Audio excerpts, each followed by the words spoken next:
and then Evans was his number 2 right there. It was his number 2. Yeah, I think, here's the thing. If I'm Evans, I'm like, go ahead, choose him. See what I got. Exactly. I'm the reigning champ. Absolutely. If I'm him, I like that underdog feeling. Okay, we're done.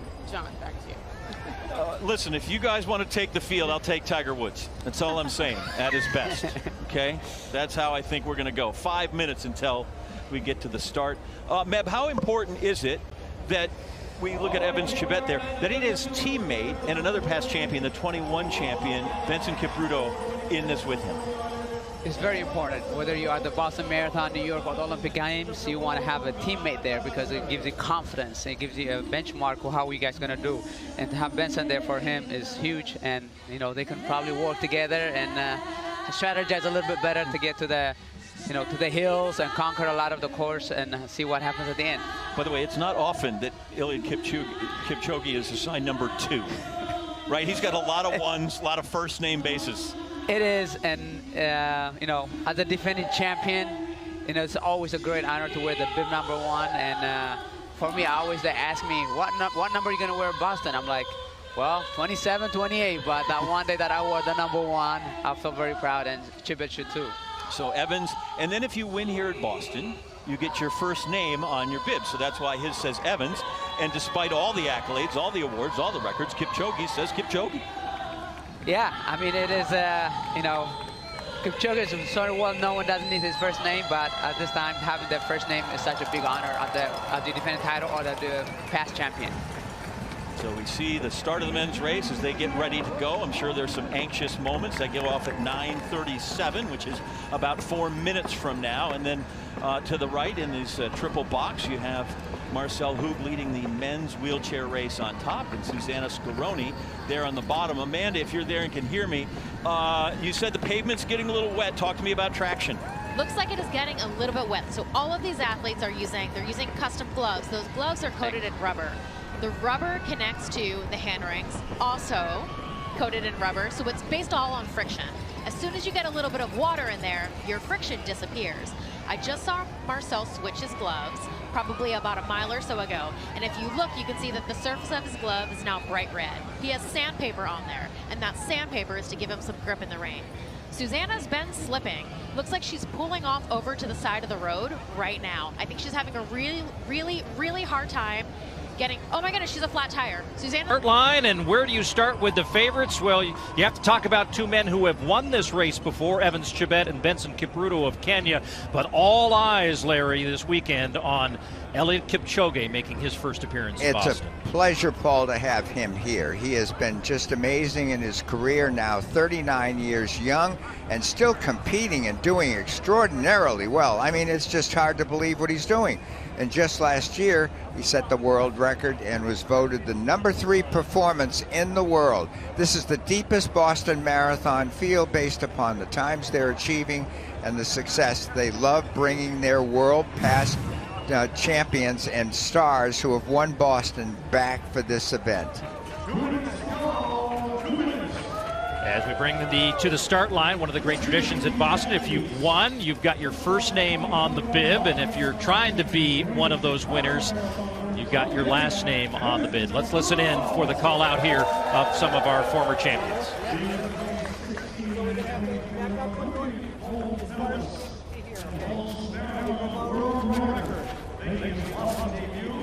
Welcome to Kenya, Eliud Kipchoge.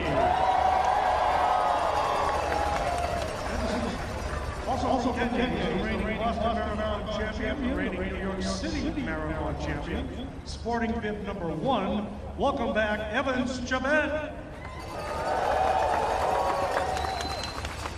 So the introductions of our top 3 competitors here. Just off the left side there, you see Elamine Chentouf of Morocco. He's actually a member of the para division here, visually impaired, but a pretty good runner in his own right. 2:21:43, who will also have the opportunity to start here with the elite men. He has enough sight, and notice he's wearing glasses to help himself, that he doesn't need a guide. And so he's been allowed to run with the elites up here based upon his past performance, and it's just a nice acknowledgement. Boston does a great job of introducing para-athletes, hand cycle athletes, wheelchair athletes, very inclusive part of the Abbott World Marathon Majors. The gun is up, being held by the 1973 winner of the Boston Marathon, American John Anderson, who does the honors here, as all eyes on Eliud Kipchoge and the rest of the field now out on the course for the 127th running of the Boston Marathon. It's very appropriate right now to I think, I've thought of this many times, plug the Boston Athletic Association for the quality job they did. Many of these athletes, not all, are part of the appearance money pool that they have. It is a great field that they've assembled. Mary Kay Shea, who deals with the elite athletes, deserves much credit. It is a deep, deep field. Some people say that between the men and the women, it's the deepest marathon field ever. Obviously, that's a subjective opinion, but it's close if it's not, and I do think it is the best. So the elite men now out on the course with that downhill to start this 42-plus kilometer trek through 8 communities and towns from Hopkinton into the heart of Boston.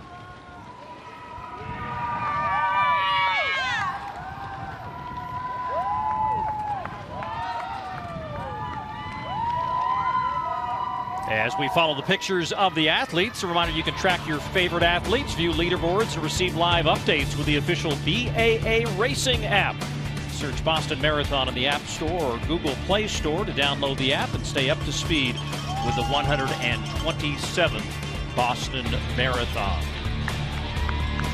And Larry, in this early going, we were struck by the conversation that we had at the news conference back on Friday. A lot of these elite athletes, some of whom don't harbor any desire, or I mean, they all desire to win, but maybe don't think they could win on this particular day, really are looking forward to the fact that they're running with arguably one of their running heroes in Eliud Kipchoge. He's got star power not only for the fans along the course, but actually the runners in the race. Imagine if you were a basketball player and you were invited to compete against Michael Jordan in a game. Well, you got a chance here to say I raced and Kipchoge there, and can't you hear the jokes down the road? He just beat me by a little bit, but but it's an honor to get out here with this talented field. These athletes have trained year-round in many cases. This is the only major marathon where you have times that you must hit based upon your age in order to qualify to come to Boston. There are 30,235 entries that have been accepted here for the Boston Marathon. They give you a time that you must submit your entry from based upon your age, and some people cannot get in because there are so many entries for their age group qualifier. Well, interesting quartet here to start, as on the left side of your screen you see Benson and Evans as they are running teammates, and then Eliud Kipchoge and Augustine Choge, who are teammates in the NN running group. So we'll see if tactics play into the team side here as well, as they're trying to basically four across kind of hold the group behind them. I was just going to touch on... He is the last guy to beat, and he knows that, and so does Kipchoge. And keep an eye on Connor Mance, probably the top American hope in this race, the two-time NCAA cross-country champ from BYU.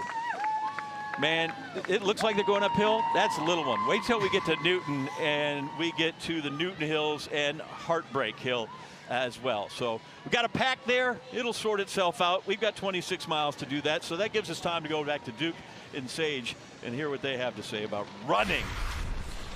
A little bit about running, I guess, how to wave at others doing all the work while we just stand here and talk about them. Let's talk about the women's race, which is going to start in just a minute here, because, some American women, really, really fast group of American women today, and part of a professional field that is so impressive overall. And, the interesting thing is, they were telling us Friday, they say an American can win this year. Want your mindset to be? What do you want to be telling yourself when you're hurting those last 6 miles? And I think you really have to know your why in Boston. You can just feel the energy. You feel like there's something magical about to happen. The last time that I kind of had this vibe in this experience was 2011, and it was just epic. And I get the vibe that something epic's going to happen on Monday.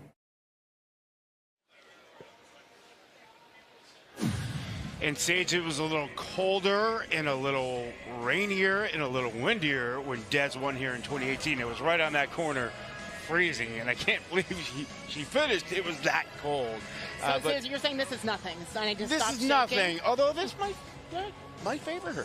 Yeah, you never know for sure. But it's really so impressive, John, between Des, Sarah, Emma Bates. I mean, this is truly a great generation of American women that's really going to be an honor to watch out here today. We're going to touch on that with Carrie as we take a look at the men's race. And at this point, there are guys in there that are contenders. There are guys in there like, I would like to get in a photo with Eliud Kipchoge. There are guys in there that would like to say that, you know what, I was up front of the Boston Marathon for a couple of miles. They're just, right now, these guys are running. It'll be a while until they start racing.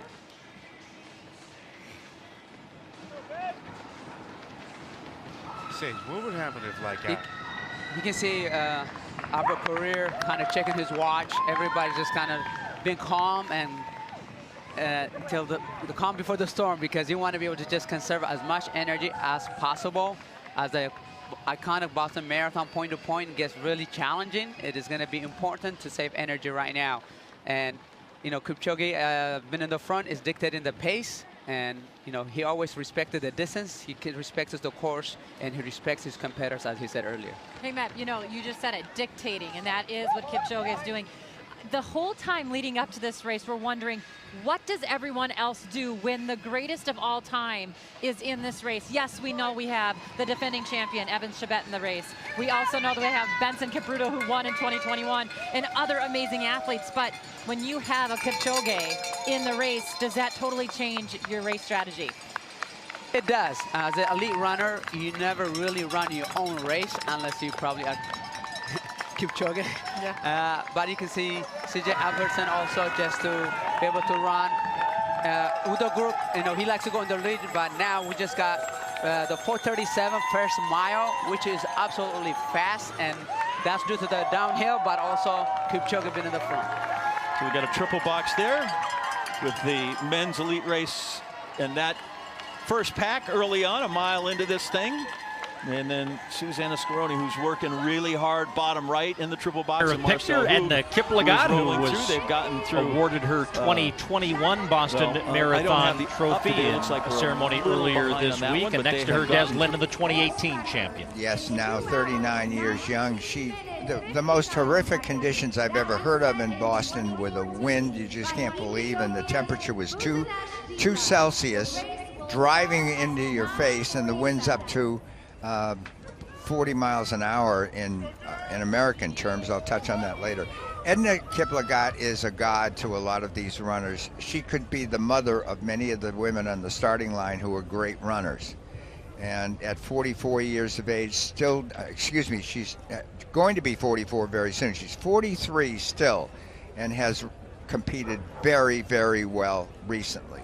And Amane Bariso of Kenya, coming off that 2:14:58 performance in Valencia last year, new national record for Kenya, number 3 all time. But, you know, you've been around this race a long time, Larry.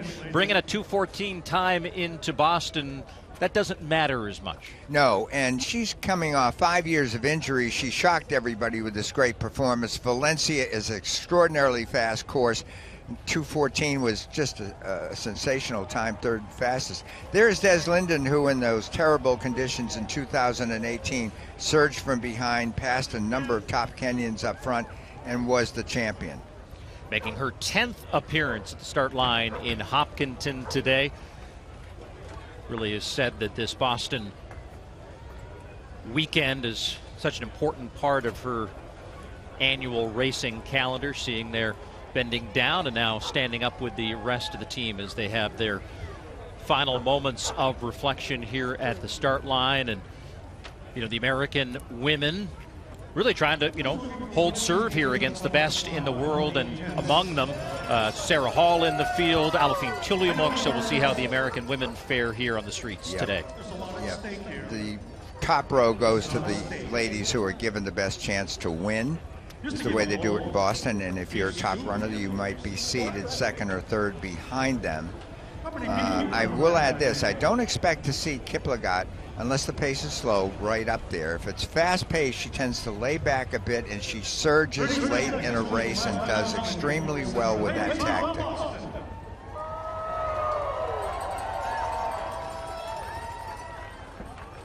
Perhaps the deepest field of women in a Boston Marathon to date. The 127th edition will be oh so interesting over these next couple of hours as Edna Kiplagat prepares here at the start. Kiplagat, who you just saw, has moved her family for the last 5+ years to Boulder, Colorado, and they are going to school there and living there. So the professional women are out on the course, along with the professional men and the wheelchair racers as our 4 major divisions here. But along with the para division that will start here momentarily, and then all those waves, Larry, that we see from the start in Hopkinton. Over 30,000 runners in a race that you got to earn your right to be here. Yes, and that's one of the things.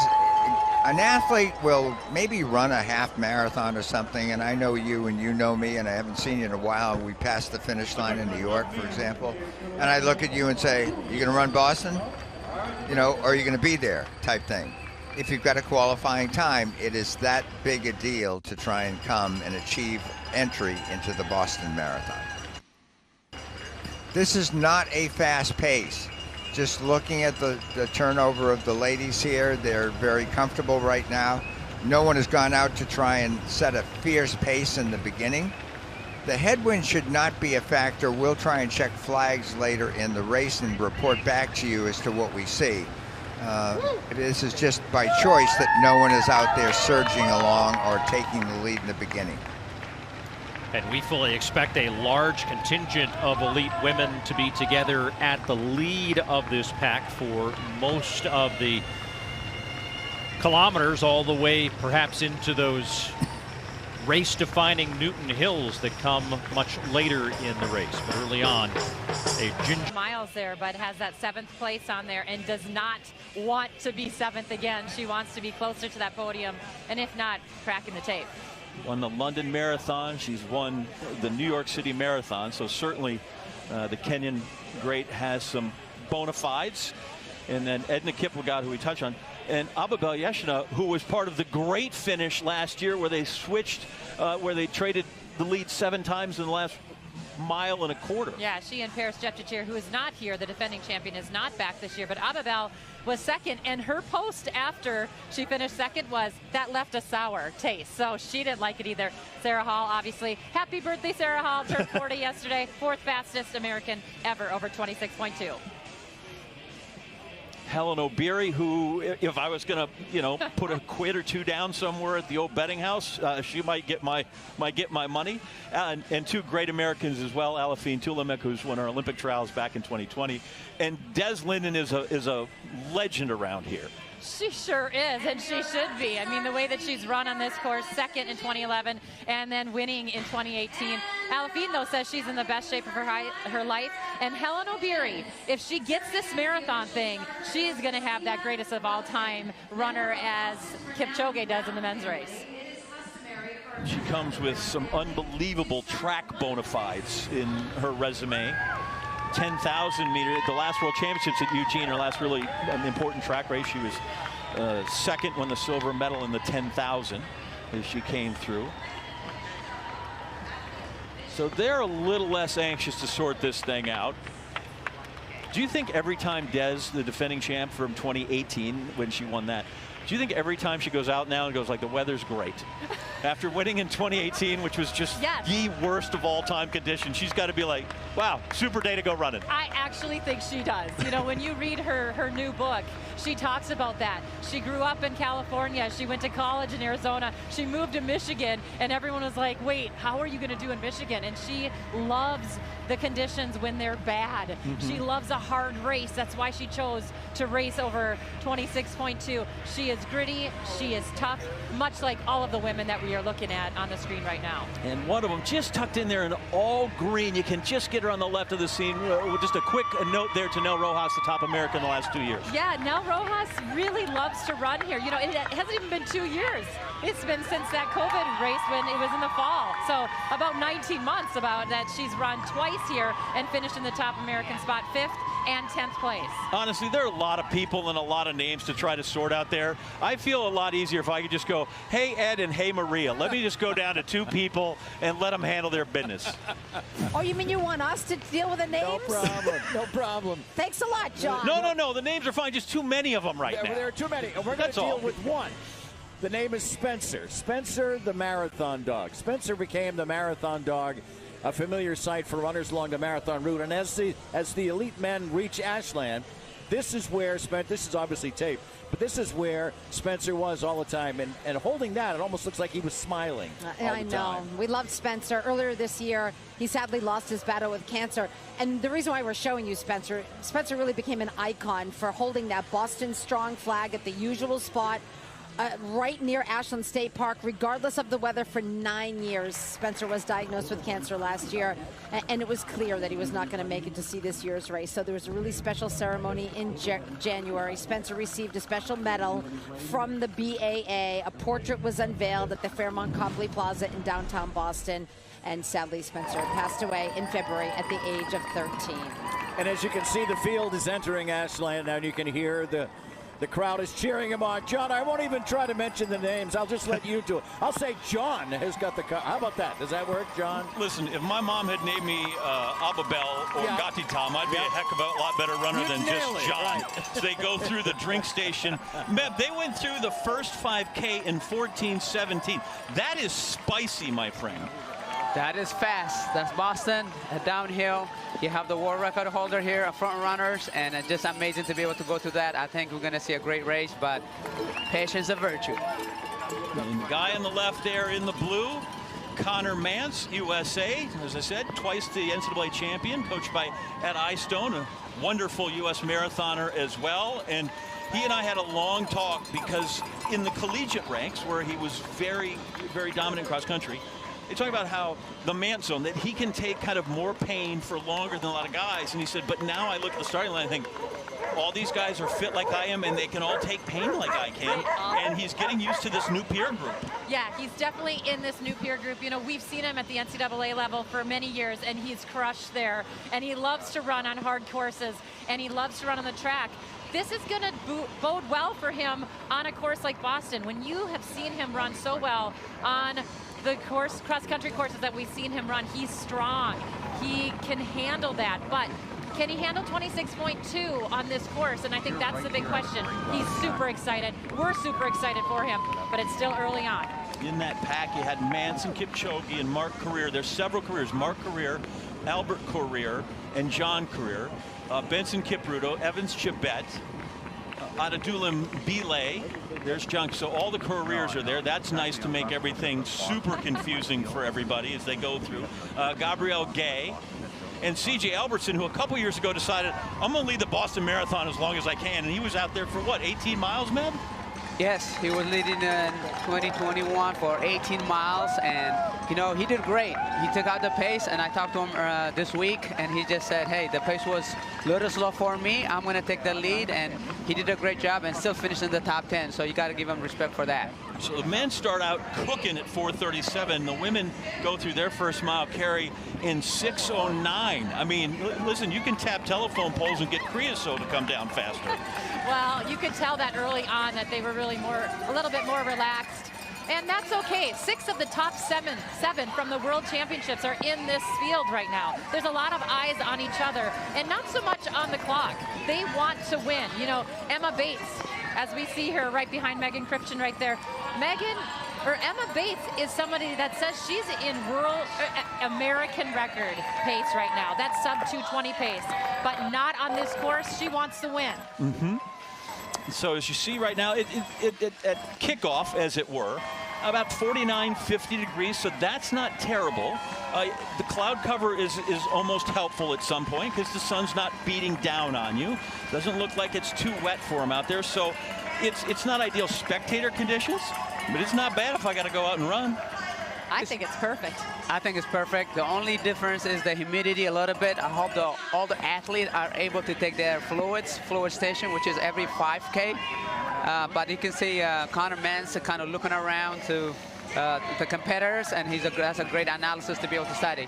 You can see him not just because of the blue, but he also sort of lists to the left when he runs, right? You know, he's just got that kind of a head tilt that's easily recognizable. So we have the men's professional, and Kipchoge is right there. The women is going, and when we come back, more from that man. David Ortiz, Big Poppy. Nope, I'm not going to say it because I don't have the beat button, but we're coming back with more from the 127th Boston Marathon. You look at his body of work, you can see why this is important. He kind of checks off all the boxes of those historic races that he hasn't run yet. That's a very good point. And 3 of them he holds course records on. And Boston is an event in New York where he has not competed. So at 39, the clock is ticking, and you say to yourself, wouldn't it be great to win all 6? Wouldn't it be great to possibly have the course record in all 6? So I wonder if that's at the back of his mind with the conditions being a little better than he expected. So you see that men's field, and now on the right side of your screen, the women 10.5 minutes in. 6:09 was their opening mile. So the women, as they still are a large group here early on in the racing, as these 2 races already showing kind of different setups. Paul, just to convert for our audience, because they listen to this, but 1,500 meters is run around the world, not the mile. We should probably add that that's about probably a 6:30, 1,500 meters. Excuse me, let me back that up. Probably a 5:45, 1,500 meters. See the American Megan Christian, who is actually now inserted a little pace and is ahead of that group. Saw that on the men's side a few years ago with C.J. Albertson, who was actually in the picture here on the far right of your screen, kind of falling back from the pace now, as it looks like both of the Americans that were in that lead group, Connor Mance and Albertson, now falling out the back. There's Mance now back in picture, trying to stay in contact with that group, as Albertson running alone there on the right side. We're down to about 10 men in the men's race. 14 minutes and 17 seconds for 5,000 meters is a very fast pace, and it's going to separate people out here, and it has already.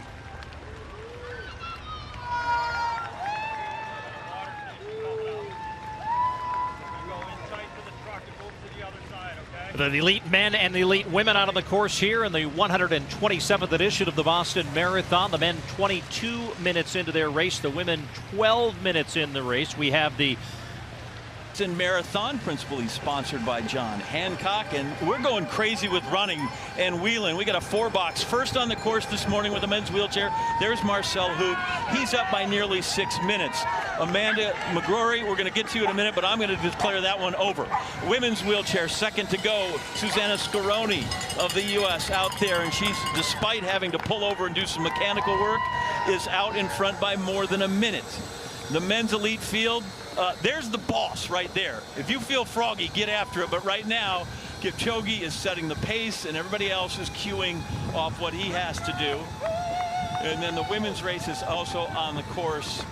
And now we get ready for the people, right? The race is up front. The race is up front. I feel like the marathon is in the back. Those are the people that are out here.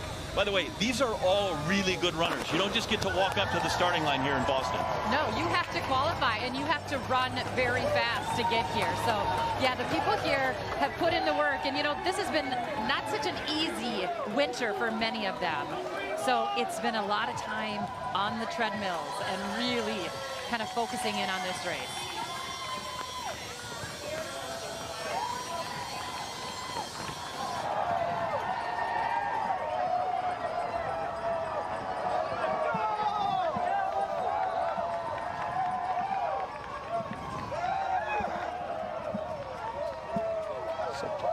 It's a beautiful sight.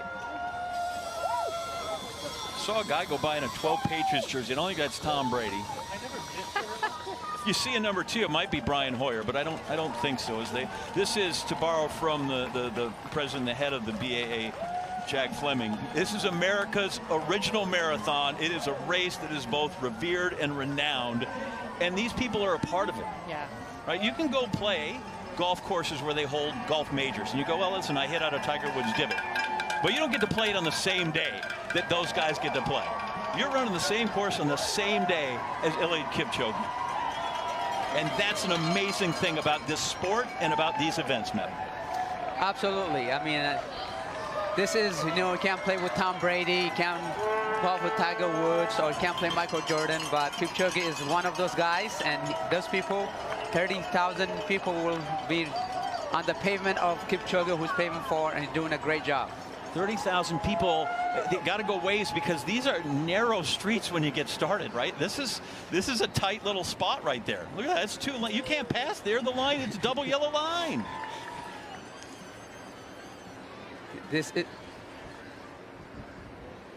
So there's the men's professional race. Meb, how much is too much respect that I can pay to Eliud Kipchoge in this race? if you're running with him, can you be too deferential? You know, he can't be too differential, but at the same time, this is where he is dictating the pace, and consistently for 37s, they just went about 4 miles at 18:26. You can see the group just got smaller and smaller, and is now to be able to just be in somebody's mind. Everybody knows each other's strengths and weaknesses at this point, and you don't want to be falling apart from this group because you want to hold on for as long as you can. And 4 minutes and 37 per mile is exactly the pace that he ran when he when he set the world record in Berlin at 2:01:09. 4:37, 26 times. And I mean this in the nicest way. That's stupid. Like that.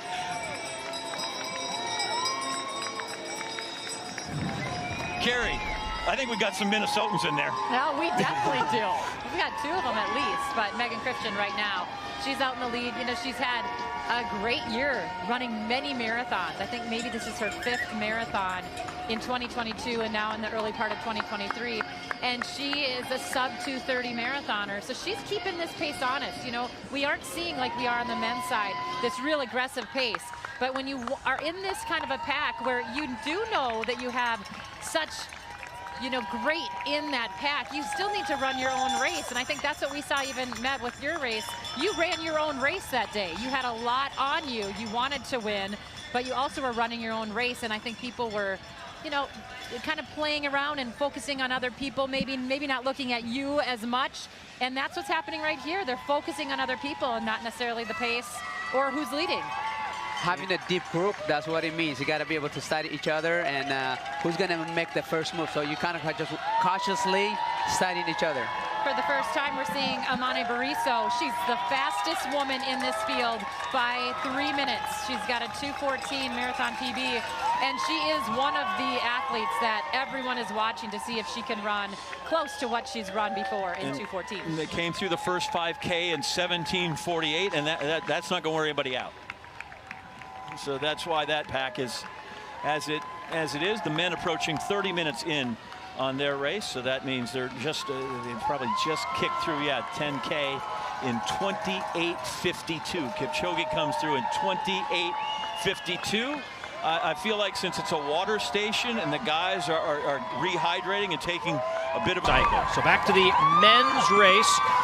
And, you know, again, this has been a very swift start to this men's race as everyone trying to challenge Eliud Kipchoge, making his first appearance in Boston.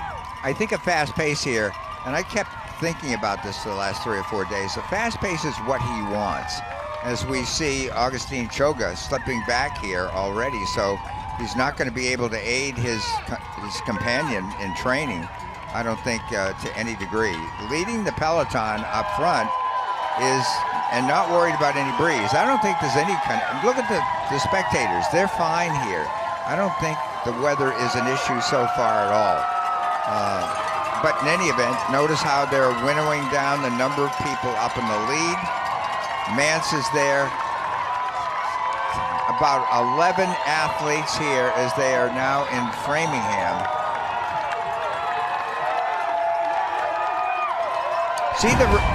See that railroad station that you just saw right there? In the old days, the officials got on a train at the start of the race, went ahead of the athletes, got off in the local next town, at the train station, gave them their splits, got back in the train, and moved to the next town. That's the way it was done in the 1915s and 1920s. Yeah, back to live action here. Benson Kipruto with that first name bib, denoting the fact that he has won this race previously. That was back in 2021. Eliud Kipchoge trying to earn that first name bib, but he's got a host of folks that surround him, including the American Connor Mance behind Benson Kipruto there, running on the left side of your screen. Back in the distance, C.J. Albertson of the United States trying to regain contact with this lead group. It's now 11 total. See some of the other names that maybe we haven't mentioned, as Gabriel Guillet is one of those that we thought coming into this race was going to be factoring in here. It was 4th last year and 7th at the World Championship, but the pace continues to be quick on the men's side as the women are also racing here as we work our way to Boston.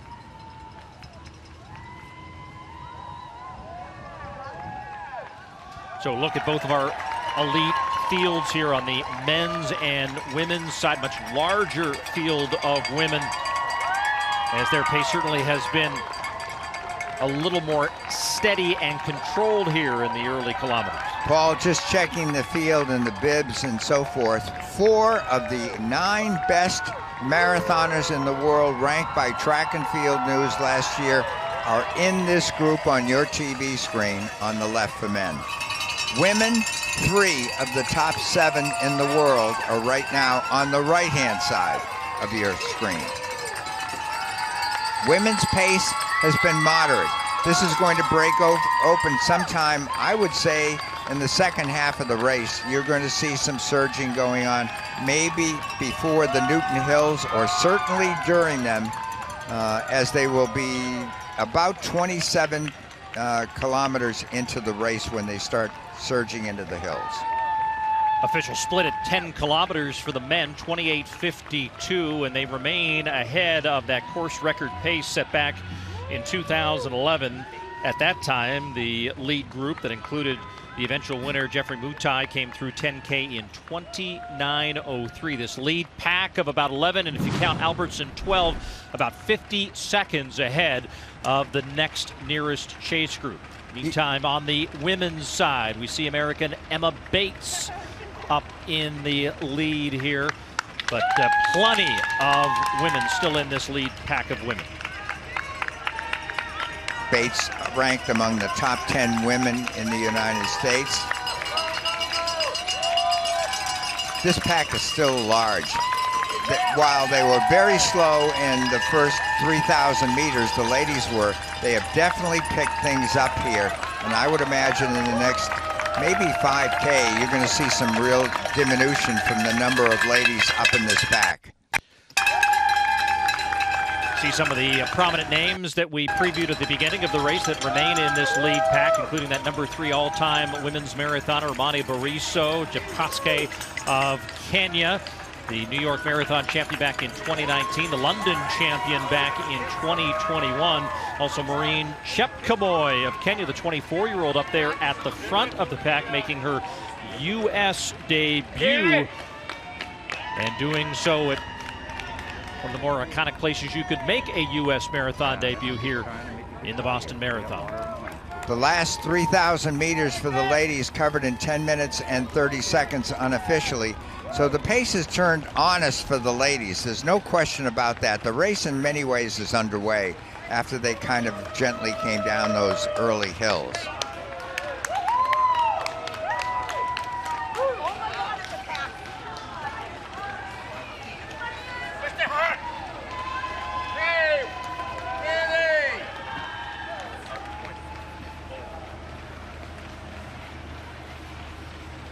The race into the heart of Boston continues here with the elite women.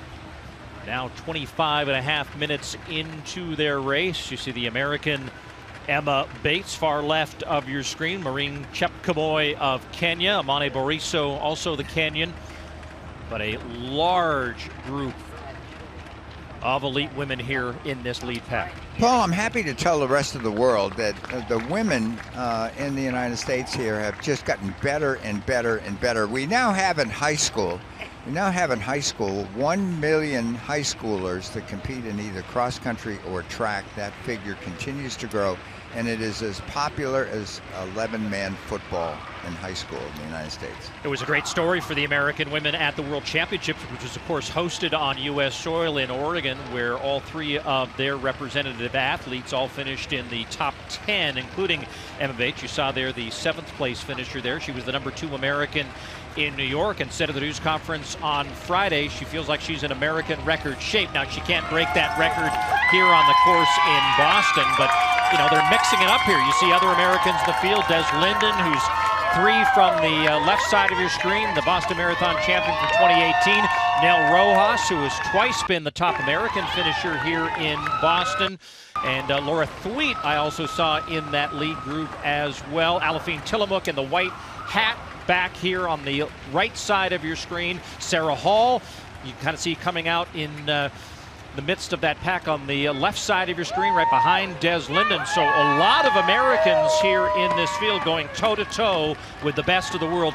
Des Linden, 3rd from the left of your screen, again, the 2018 champ.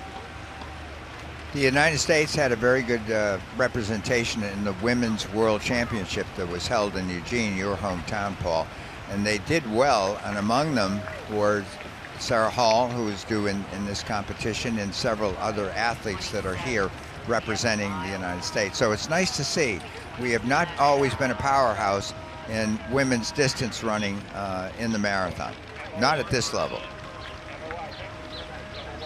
Shep Kamoy continues to lead the pace here. Helen O'Beary, who trains in the United States with Dathan Ritzenheim, who knows this course very well. A late addition to the elite women's field. Also in the mix here, Emma Bates on the left side of your screen, also leading a group that largely contains a strong group of American women, including Annie Frisbee and others. But this large group of elite women still all figuring prominently. As you see now, they've moved through the 5-mile mark as they enter into Framingham. 8,000 meters of the race have gone by. And let me add this. Looking at the splits that they've achieved in the women's race, it's going to get more and more interesting. They are running faster and faster almost each 1,500 meters. So the strangulation by the very best runners is underway. Well, if we're looking forward to a... So we'll let him gather himself, and we will visit with him soon after that phenomenal performance. And we go back to the elite races as it has begun to rain on the men out on the course and the women in the elite fields. The men have gone through 10K. They're got to be coming through pretty soon here for 15K. Men, they've slowed a bunch. I say they've slowed a bunch, and we're talking 4:46 for mile 5, 4:41 for mile 6, and 4:52 for mile 7. So it's not quite as froggy as we had previously. And Carrie, we still have a bunch of ladies interested in the fight here. We definitely do. I mean, look at that pack right now, and you can see a bunch of our Americans right there. We talked about Emma Bates early on. There's Des, you know, right on the back of the pack, which I kind of feel like is exactly where she likes to be, running her own race. You know, you can see Annie Frisbee in there as well, but right up front, we are looking at Maureen Chepkamoy. This is her first time running in the U.S. and also the first time running in a World Marathon Majors. And she's been leading the charge for a long time. On her shoulder there is Lorna Salpeter. She is 3rd from the World Championship. She was 2nd at the New York City Marathon. She really wants a win. She wants a number 1. Yes. She's had a lot of podiums. She wants. Postpone his education.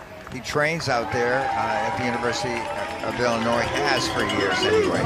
And he's decided to just see what he can do professionally here, and he's focused on that. And they all have the most up-to-date equipment you can imagine. Women's pace definitely has picked up. I can see it in their stride. They are, it's getting more and more real every 1,500 meters of this race. It's quicker. They have dropped very few women thus far. the men's group staying about the same 44 minutes into the race. And Larry, they just came through that 15K in 43:56, 15:03 for that last 5 kilometers, slowest 5K of the race.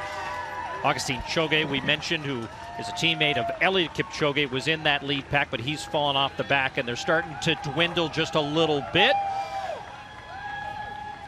But as we look at the men's and women's race here, time to check in with another member of our team, Ellie Feller, who has the winner and the new... Yeah, everything went perfect.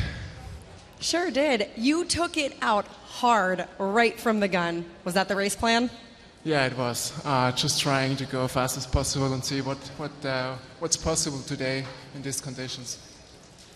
At one point, you had a 7-minute lead on the rest of the field. All right, you made a face like you didn't know that. What's it like hearing a 7-minute lead? It's incredible. You know, I was just pushing for myself against the clock. Didn't care what's going behind. But yeah, 7 minutes, it's a lot. Pretty successful weekend for you here in Boston. You won the BAA 5K on Saturday. We see you taking the win today. Do you have enough extra room in your luggage for all the hardware you're about to bring back home? Of course, for stuff like this, I always make some extra space. It's no problem. And yeah, it was a great weekend. And just want to say thank you to everyone. Thank you to Boston. It's always a pleasure to be here. We love having you here. Congratulations, Marcel Hug. Thank you so much. On Scaroni as we go back to the elite men here, and the world record holder Eliud Kipchoge almost gets clipped from behind by C.J. Albertson and kind of points to the back of his leg and says, "Stay out of my way." And that he's absolutely in the right to do that. There's no reason to clip somebody's foot. I would be annoyed myself with that. I mean, come on. Look at the whole road here. You've got no headwind. Just back down a bit. Moisture is definitely there, though, Larry, as they come into Natick. The men, by the way, checking at their time at the 15K mark. When you do the conversion, they're running at about a 2:03 something pace. So depending on what I'll say Kipchoge chooses to do, because everybody here is holding on, what he decides to do, if he's got something left in the tank, he's going to face a downhill section where he, traditionally in major events like the Tokyo Olympics, has surged. And they're still running at a very solid pace right now. As you see some of the prominent names in that lead pack. Evans Chebet, who has won this race. Benson Kipruto, winner as well. The American C.J. Albertson, who's also joined by fellow countryman Connor Mance. In fact, Mance just behind him there. C.J. Albertson in the middle of the picture, who had actually fallen away from the lead pack for a while, and to his credit, got himself back into that, and that's a critical thing when you're trying to stay with this lead pace. But all eyes remain on Eliud Kipchoge. And, you know, Larry, going into this race, when asked about his preparation, so many athletes prepare for Boston differently. Eliud Kipchoge did exactly the same thing he does for every marathon. Yes, I've read that as well. While we have a minute and we're watching what he's doing, he is a very, very disciplined, simplistic guy. He lives with his family quite a distance away. It's a traveling distance, probably 40 kilometers or so.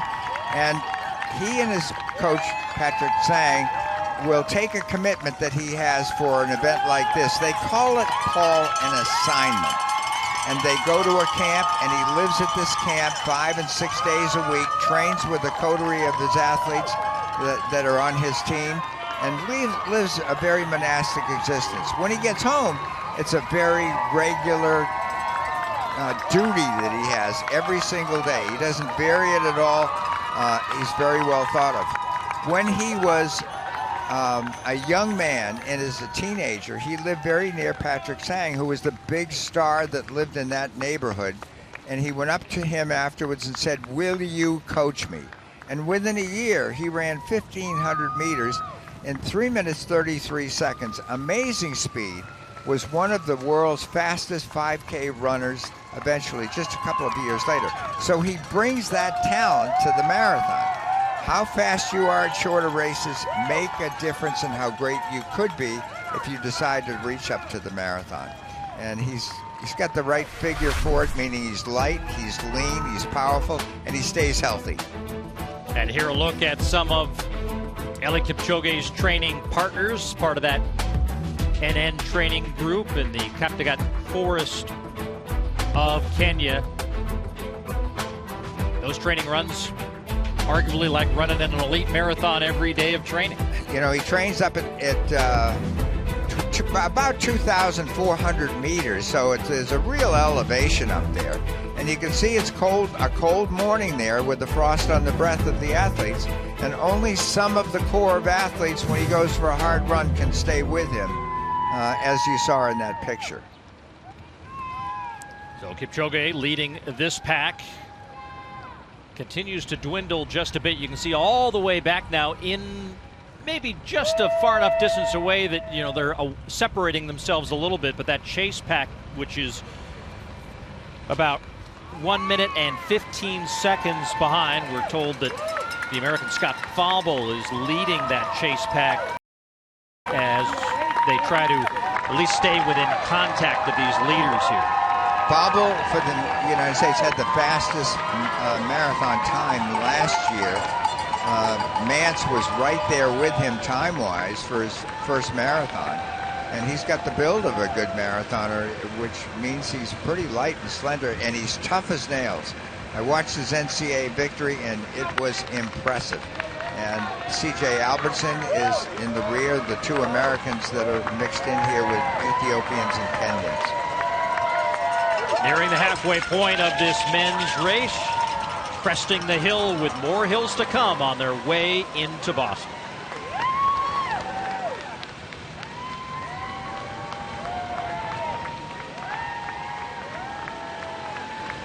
The men's elite race, once again, C.J. Albertson of the United States off that hill, falling out of the back again. He's drifted between running by himself and running with this lead group, and Kipchoge trying to control this race at the front, but plenty of talent behind him. Meantime, the third fastest ever to run the women's marathon, Amane Bariso, maybe trying to insert some pace here, Larry. It was a large group. Another potential clip there. Helen Obiri looking behind as though she got clipped by one of the athletes running behind her. But you look back and likes of Salpeter and others who are now trying to see if they can remain in contact with the leaders. Paul, things have changed out there a little bit. Notice how the women are running. They've got a headwind for this section of the course, and there is some drizzle. There's no puddles, there's no driving rain, but you can see their umbrellas up in the background, and when they start running single file like this, it tells you that they're running in a quartering wind or a headwind, which may slow down their times and make life a little tougher for them.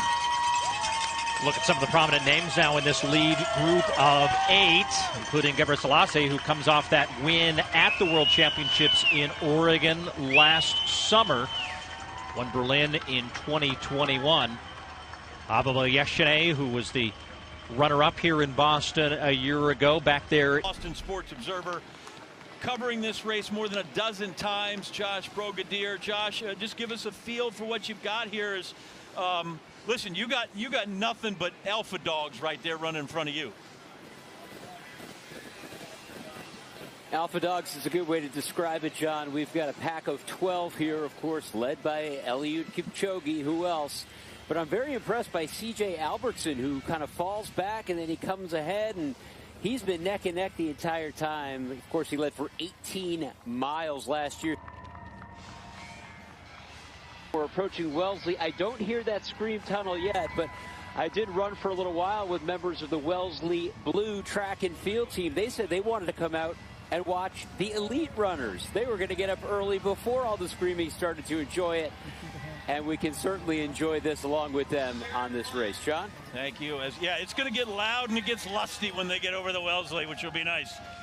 There you see the men's elite race. Meb, I'm sorry I cut you off to get to Nowco. You were saying as they went through the 10K mark. 10-mile mark. 10 miles. There's about 10 or 12 of them. Went out 47.18. slowed down a little bit to 4:56, which is about 2:04:01 pace, which is great. You get the sense that they're still kind of running. Nobody's raced yet. No, nobody has raced yet. They're still watching each other, but I think they'll be. They just went through Wesley, and we're looking forward to make probably a big move coming up. One of the favorite things that I've heard coming into this race is C.J. Albertson describing how he does his downhill training. His treadmill does not do -2%, which you need on this course.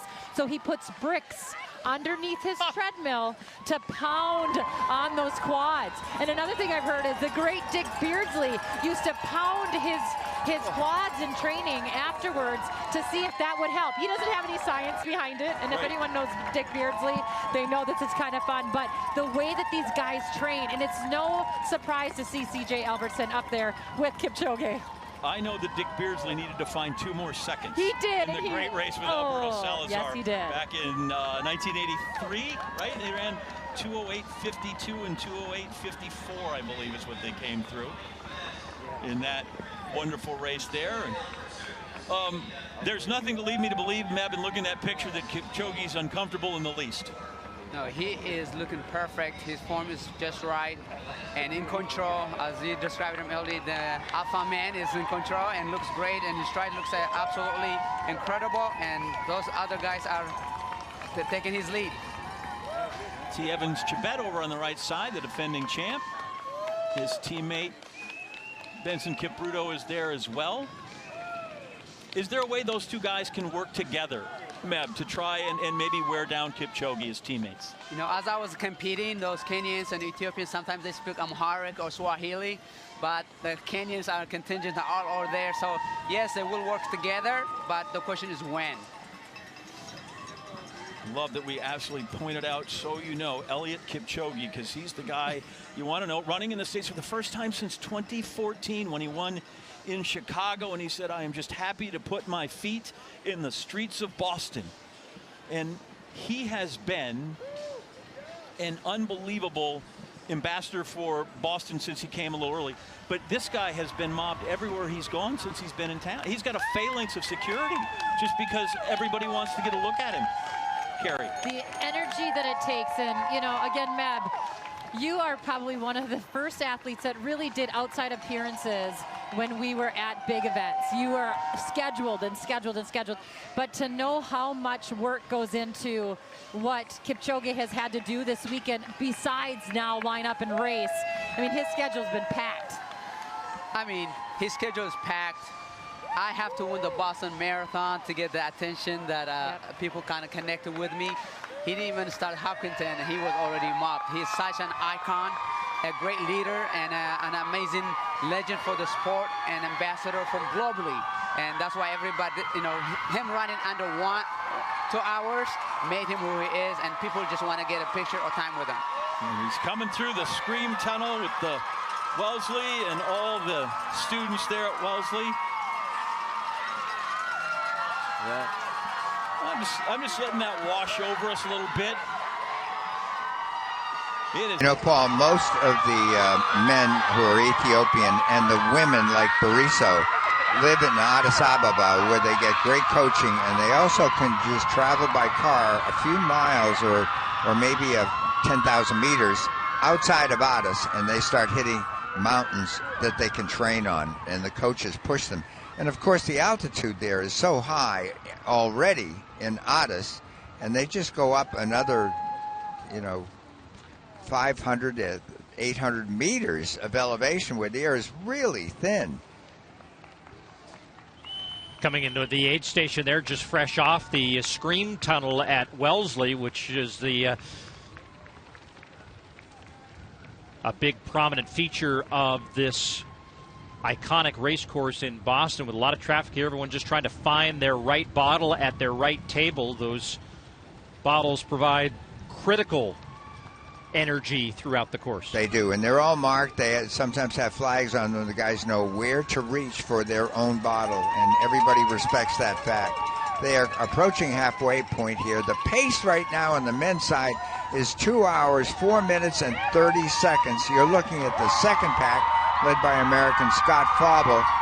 He's a 2-hour place. And on the left of your screen are the ladies with the signs of Wellesley College. 2,400 women are at Wellesley. They just voted this past year to go co-ed finally. Well, Scott Fauble has been the top American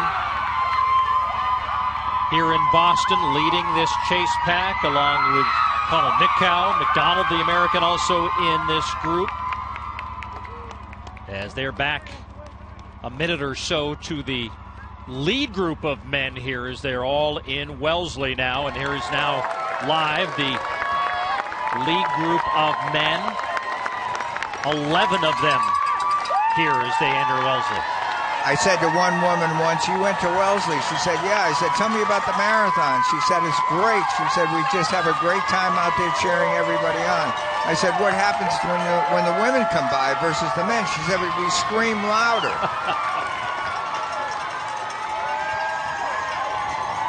Eliud Kipchoge getting his first taste of this experience at Wellesley as they now go into the town center. The crowd's already in full force, several rows deep in some cases. See John Career of Kenya, the 26-year-old, running just maybe a half stride behind Eliud Kipchoge, the younger brother of the 2012 Boston Marathon champion Wesley Career.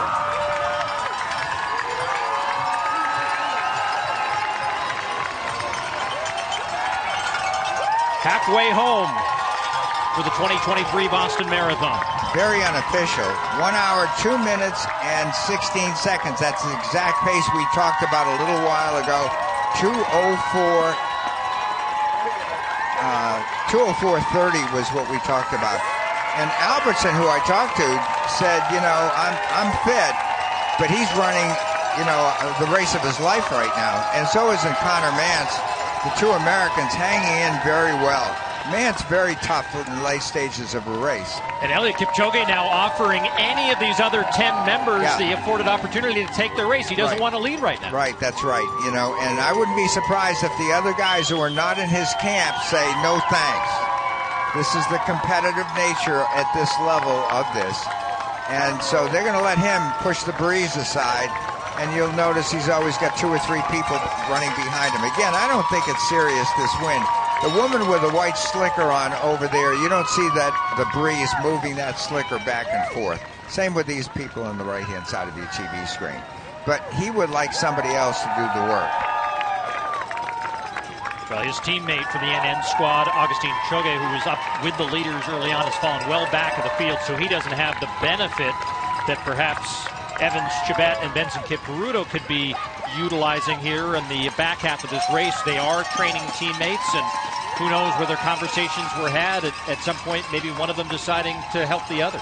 The athletes on the screen right now are going to come very shortly up to about a 70-meter drop. This, to me, is the sharpest drop on the course. From a wheelchair standpoint, they just fly down that hill. It's scary in case something goes wrong with the wheelchair athletes. But here, we'll see if the pack gets strung out a bit. I think Kipchoge is keeping something in the tank for later on, and the Newton Hills could break this race open. Well, Kipchoge did that twice in the 2 Olympic races that he won in Rio and then in Sapporo back in 2021. He put 70 seconds on the field in the final 7K in Rio. He did 80 seconds of advantage in the final 12K of Tokyo. Meantime, on the women's side, Saltpeter has now moved back with this lead group, raining very hard. As you can see, the splatters now of the raindrops for the women as they come through one of their aid stations. Saltpeter, the standout from Israel, the New York City runner-up from last fall, finished 3rd at the World Championships to get the bronze medal in Oregon. Making her Boston debut and now has the lead over the world champion, finished 2 spots ahead of her. Deborah Selassie is running right behind her there in 2nd. There are 3 past champions in the field with Susanna Scaroni back at the men's elite field. Man, we had a little moment there where Kipchoge was sort of making some movements. I don't know if he was telling people to like get off my back or take the lead or what, but he had some words for people. You know, road racing is fun, exciting, but at the same time very spacious. As I just went out to the halfway point at 1:02.19. Great pacing, but yes, I mean, you want to protect your space, you want to protect your distance, but sometimes it's a sign of fatigueness sometimes when people bump into you. That happened to me at the Olympic trials, and it's not very friendly sometimes, but at the same token, you want to, sometimes you don't want to work the line like the Galen Rupp did at the Olympic Games to be able to push the pace, because the king, the lion, you don't want to get him upset. I was going to say, and Galen's not even in there. That pack, Kipchoge, Kipruto, all the careers, John, Mark, Albert, Connor Mance in the fight, Evans Chibet, the defending champ, Belay, Gay, and CJ Albertson, as you see there now, he's kind of in the back right, that he's dropped away. But they've gone through the half in 1:02.19, so that's certainly a respectable time, if not a course record or world record time. That's still, they're doing some good yeoman work there. There you see Evans Chibet over on the right side. Champion last year in Boston as well as New York. And he's a guy you're going to watch. We're trying to watch up to about 35K because in both their victories, Chibet last year and Benson Kipruto in 21, 35K is where they decided that they were going to decide the race, and they went. Absolutely. I think they're spreading out a little bit here because they want to know who to study each other. And the rain, you can see the ground is wet, but we're not going to see probably the same move at 35K because they're predicting that possibly. So we look forward to possibly have a surprise somewhere else before or after. Well, nobody's sneaking up on anybody in this race, that's for sure. With that field, everybody knows everybody, everybody respects everybody. Women's professional field on the right. We got a few characters in that drama we're going to have to talk to Kerry about when we return to the 127th. Back here on ESPN2, WCVB, the 127th running of the Boston Marathon on your left. There's the greatest of all time, Eliud Kipchoge, leading the men's elite field that has both the past champions in it as well as they get to the drink station. Meb, tell me, what's the trick to doing the drink station right? The drink station comes every 5K, and you want to be able to just grab it as soon as possible and walk away from the water station because you don't want to stumble against somebody else. But it is also a good point in time to study other competitors, their form, their mechanic, and what they're looking like. So it is a good time to make a move, otherwise, and if that happens, you have to hold on to your water as long as possible to cover the move. Got your bottles all marked and make sure they're all in the right place and nobody grabs the wrong one. You know, once happened to me, so when somebody grabbed my bottle, I have to go, hey, that's mine. So you got to have a little bit of fun with it, but you have your special drink that you train with. And you know, sometimes you have gel inside there or electrolyte to help you get to the finish line as strong as possible. I went through the last 5K section, 15:03.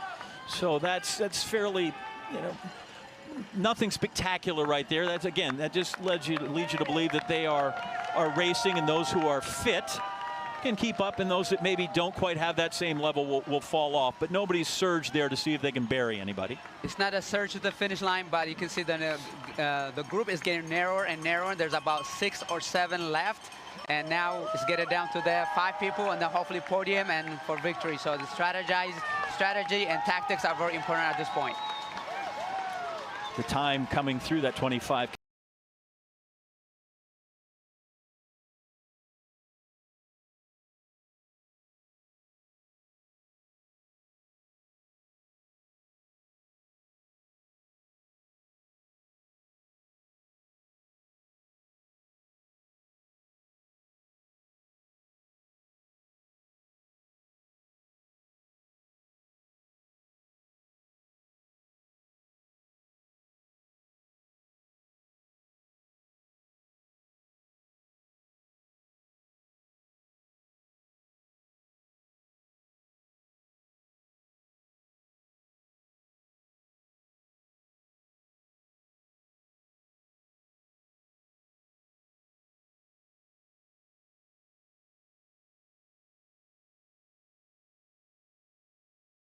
I just, pulled over, tightened up as quickly as I could, and I didn't see anyone behind me, so I was like, well, maybe I can maintain the gap. Was your heart racing during that moment, like because you had to stop? I was super disappointed, but at the same time, I'm so happy I had an Allen key. I've done marathons where I didn't, and so I have learned throughout my years to carry everything you need. And so I just want to, try to keep a gap, but I knew that I had lost a lot of ground from that. Finally, you said you've been coming here since 2012. 3 third-place finishes, runner-up last year, and now this. You did it. What's your biggest takeaway after all these years of trying and now doing it? I really think, and this went through my mind today, regardless of what you're experiencing that day, some setbacks you can have, it's a privilege to be out here. And I learned, after taking a year where I couldn't race, I'm so happy just to get to be here and the opportunity we have to do this sport and to inspire others. And I try to soak in each moment of that now. You did it, and as our friend John Anderson said, you literally won by a mile. Like, you demolished the course in the competition, and it is really awesome to see. Congratulations, Susanna Sproney, the champion here at Boston finally. Thanks. Thank you. Thank you, Sage. And now, just a side note, 7 more, and she'll match Jean Driscoll for the most all-time in the women's wheelchair event. But we'll get to that later. One by one. There you go. 16th mile, a little downhill. Meb, they peel off a little something, 4:23. 4:23. That's pretty fast, but I think the course record is slipping as well. But I think here the biggest challenge of the hills are coming, and the group just got narrower and smaller.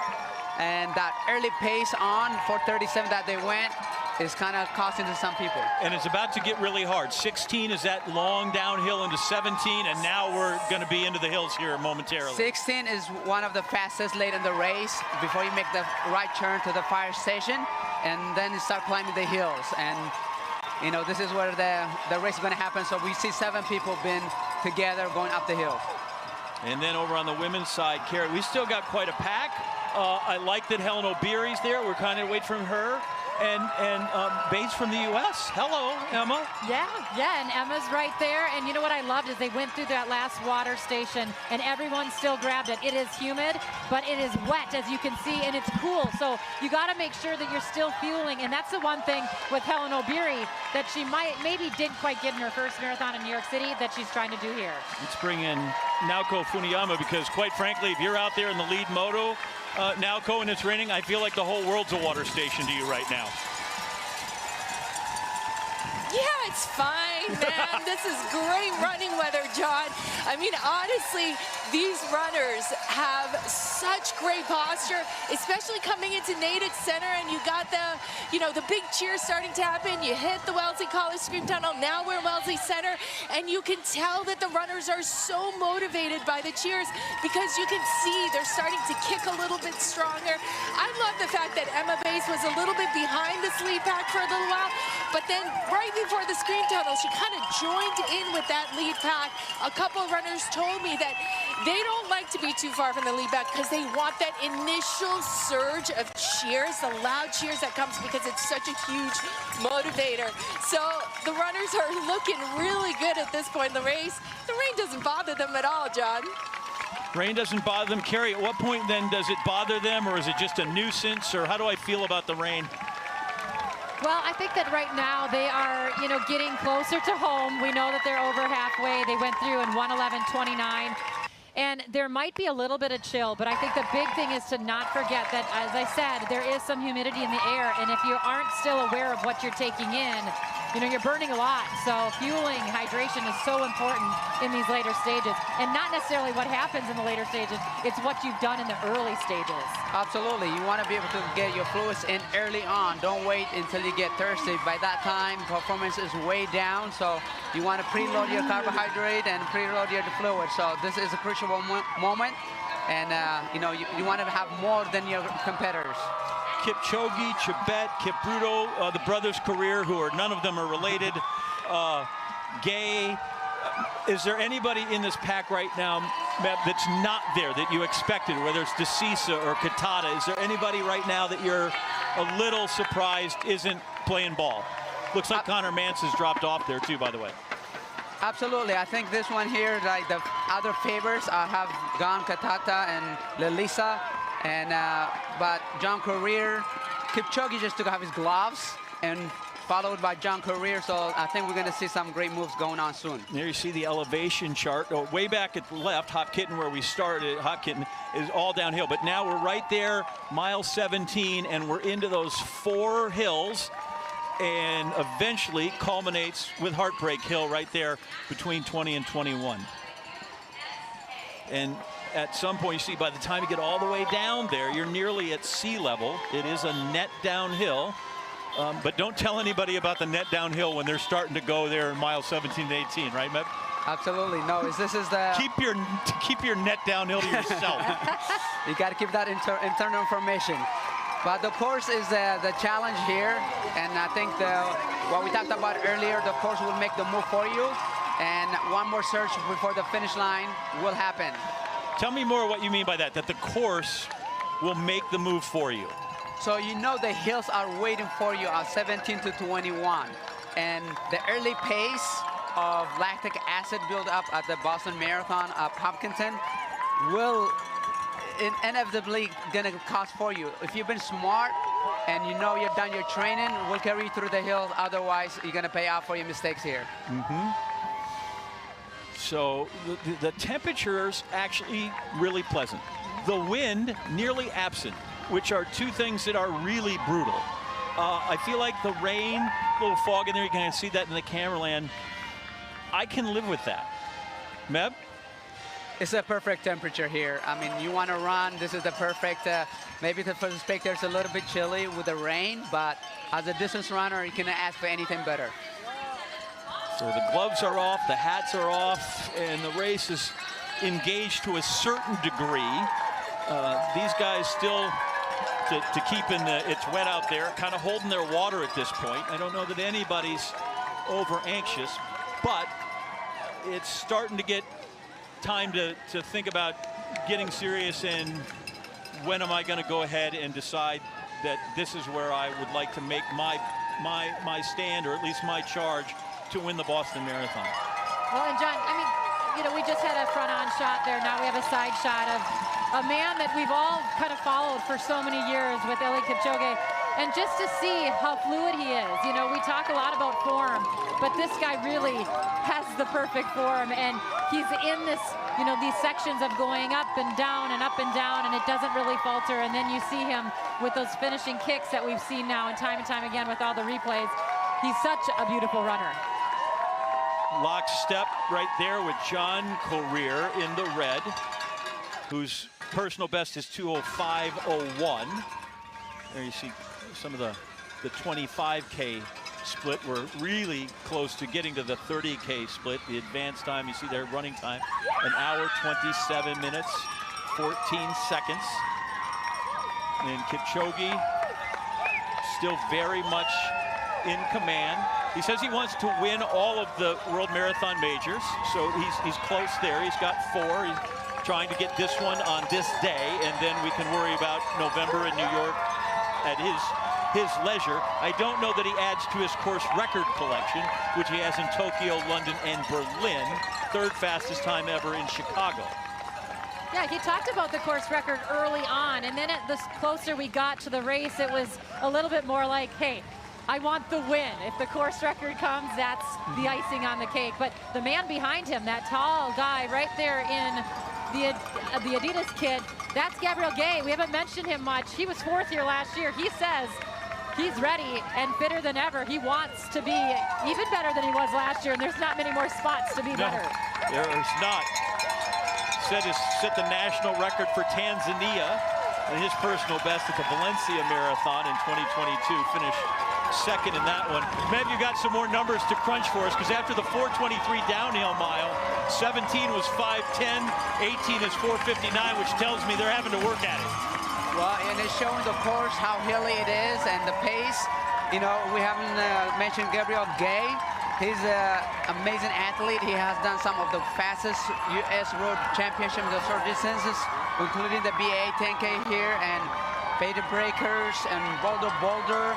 And he's a national record holder for Tanzania, a 203 flat.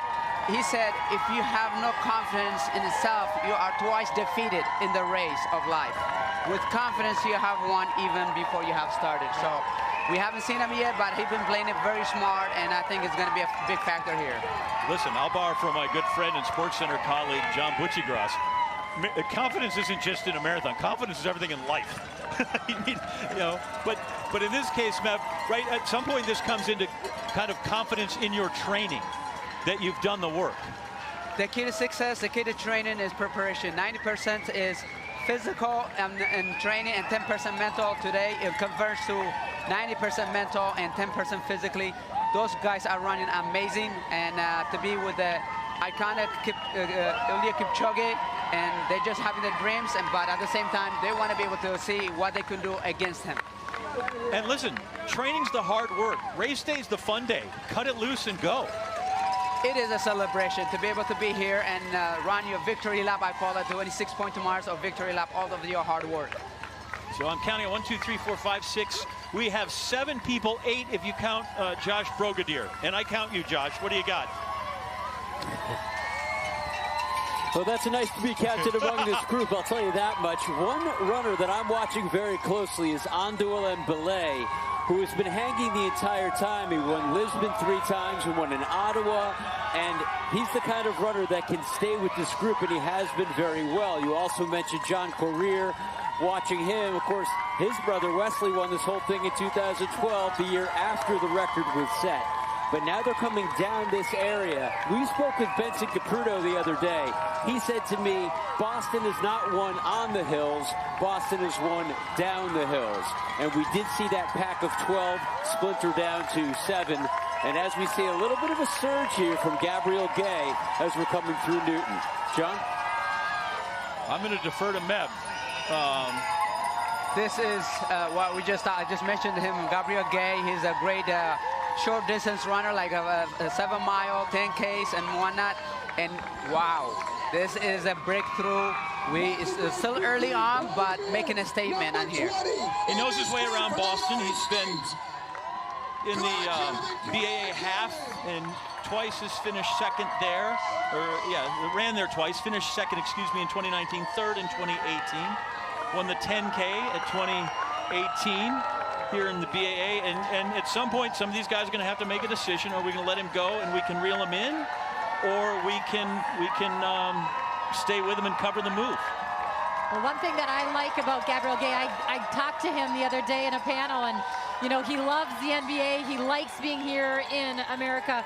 He also is a big fan of Ed Sheeran. I said, are you a romantic?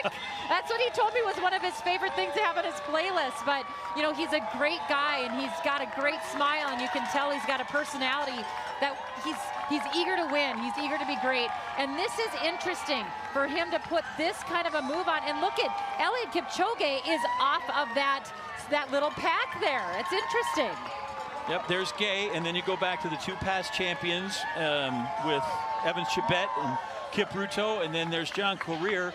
And listen, the last time the weather was lousy, when they were in London with the rain, that's when Eliud Kipchoge ended up 8th in that London Marathon in rainy conditions. Well, he did miss his last water bottle in that last water stop. Notice he didn't take it. He didn't take it. He went for it. He went over to the side of the table, did find it. And yeah, I mean, we still have a long race to go, but this is interesting stuff. That's certainly a crisis point that maybe we didn't expect from Kipchoge. And these are the hills. And this is, if there was a question coming in on Kipchoge, age being one of them. He's 38, although he certainly ran well just a few months ago. But part of it would be those hills. So we've got some drama with the greatest of all time here in Boston. We'll get back to it right after this break. Gay out in front. Dared to try Heinz Seriously Good mayonnaise? Rich, creamy, delicious. Mayonnaise made from 100% free-range eggs. Squeeze Heinz seriously good mayonnaise. Turn it upside down with Heinz. Buy now.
We are back at the Boston Marathon. Quick look at the map. Meb, we're going through the hills. Miles 20, coming off those hills, mile 21 all the way.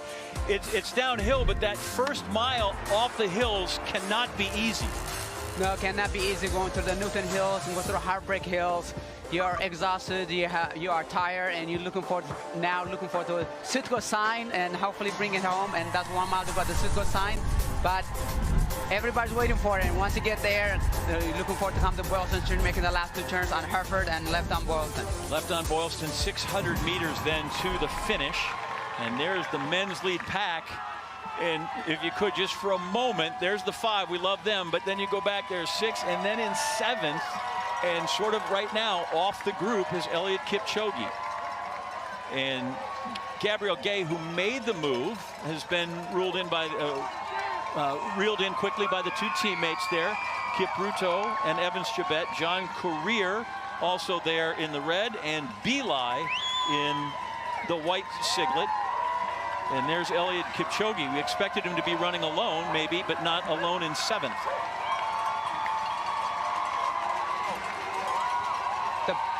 Coming to the Boston Marathon, the pressure is huge.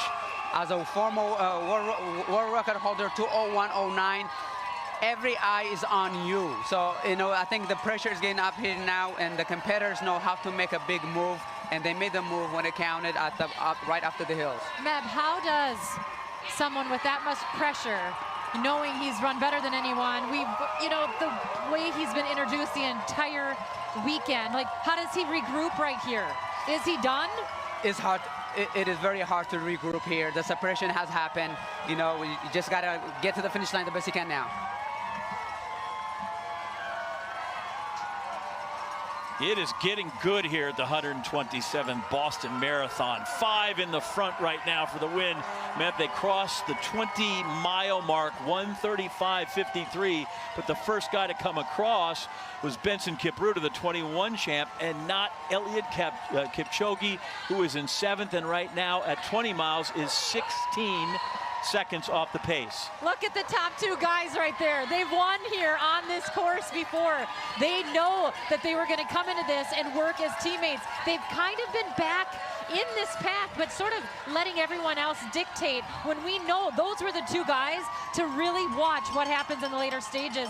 And now we see these 2 teammates pushing what is the later stages of this race. Mission 1 accomplished here. They have gotten the king throne here for this day at least.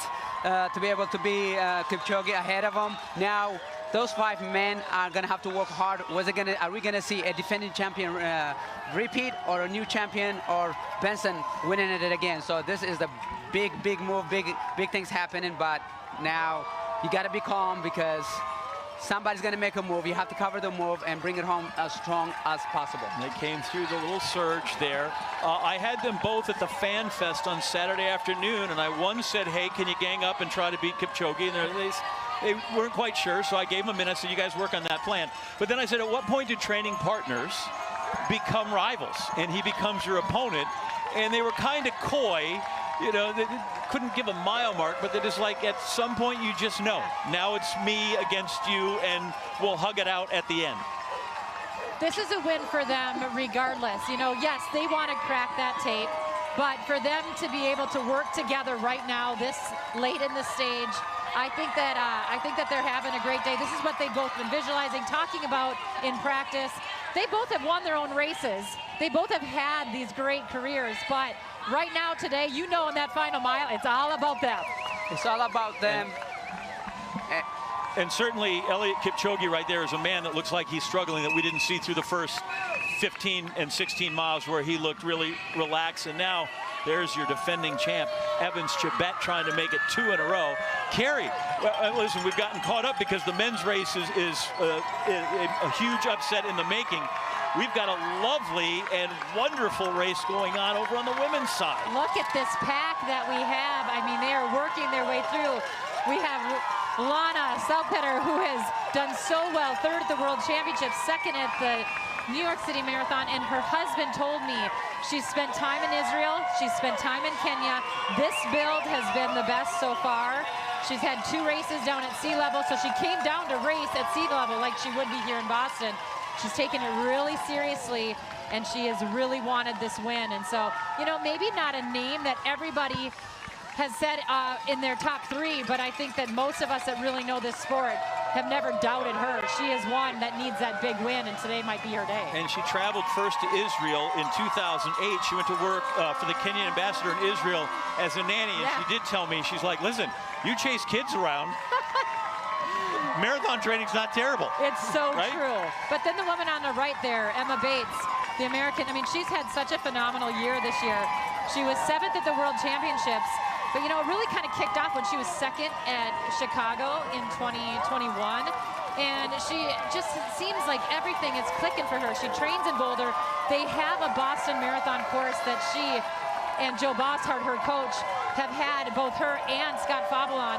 And she just has said, at altitude, I've been cranking out these long tempo runs. And, you know, for somebody to come in and say, I'm as fit as the American record, which is, you know, sub 2:19, you know that she's ready to run very fast here. Let's follow that up real quick. The American record's been broken. Dina had it for so long, Dina Castor, then it got broken twice in a few months. Yeah, Kira D'Amato, and then it went to Emily Sisson, and now, you know, other Americans are wanting it. So we have just heard, we will wait to get full confirmation that Elliot Kipchoge, who has dropped back, may have dropped out of the race. So we're keeping an eye on that. He's certainly out of the picture, which in itself is remarkable. And Evans Chebet has got the field right now under control. I don't know that he'll have it the rest of the way, but right now he's the guy that's controlling the 127th Boston Marathon. And he looks very smooth in control. I know he's looking back a little bit to see for his teammate or to make a separation, look that gap maybe get a little bit bigger. You know, if Gay, who's been behind the scene for a long time, made that initial move, and he's keeping contact with Evan Chebet. So we'll see what happens. But John Courier is also doing a phenomenal job here, as well as Alam Balai. This is a great race for the men. So after a brief respite, Kipchoge is back on the course, but yeah, and whatever he did, he does look a little fresher there, a little lighter on his feet, but I don't know that at this point he's around doing anything but accepting cheers. And well-deserved. You know, it's not always going to go perfect your way, but the determination, the crowd in Boston is amazing. I have felt where I wanted to drop out as many times as with the USA cheer. They won't let you out. They're going to be able to see him come across the finish line. The other thing in assessing Kipchoge, they're like, well, he could always have a bad day. And the hard part is the guy doesn't have bad days. He's had one. And now we're looking at perhaps two. One in London, 2018, and this one. And the common denominator there is rain. A little bit of rain, how that is doing. But at the same time, you know, a bad day for him is a great day for somebody else. And I'm pretty sure they're going to look at him trying to chase him down for those people behind him. So Evan Chebet's still in the lead. Benson Kipruto, his teammate, they've closed the gap on him some. If you're wondering, the last time we've had back-to-back winners here, Robert Kipkowicz's Chariot in 2006, 2007, and actually 2008, he won 3 in a row. And so he and his teammate now working together. And Gay still very much in it. John Courier and Mbile both have dropped back. I think Mbile, you could say, is safely out of the fight, but the two Adidas athletes and Gay very much still involved in what's happening. Now we go back to the women's, bringing the women's side of things. Again, a huge pack here. I mean, you know, this is what's so nice when you do have a pack. You are working together. You're getting through these middle miles that are really tough, and there's not a lot of big moves, but guarantee there will be something that comes up real soon here. We know that. We know, we've seen it time and time again. And on that men's side, wow, I mean, I just loved watching Benson Kipruto go through that water stop. You know, you can see how, you know, if the athletes are still well within themselves, and Benson Kipruto looked the best grabbing his water. He had his coordination, and I really like seeing that in the later stages of the marathon. Listen, last year we had 7 lead changes between 2 women in the last mile. Why not? What could be better? Let's have 13 of them come down Boyle Street on the women's side. And there's Kipchoge. And listen, not what we expected to see when we got out of bed. The greatest marathoner of all time and the most iconic marathon, just struggling now to get himself to the finish line. We're back with more from Boston after this.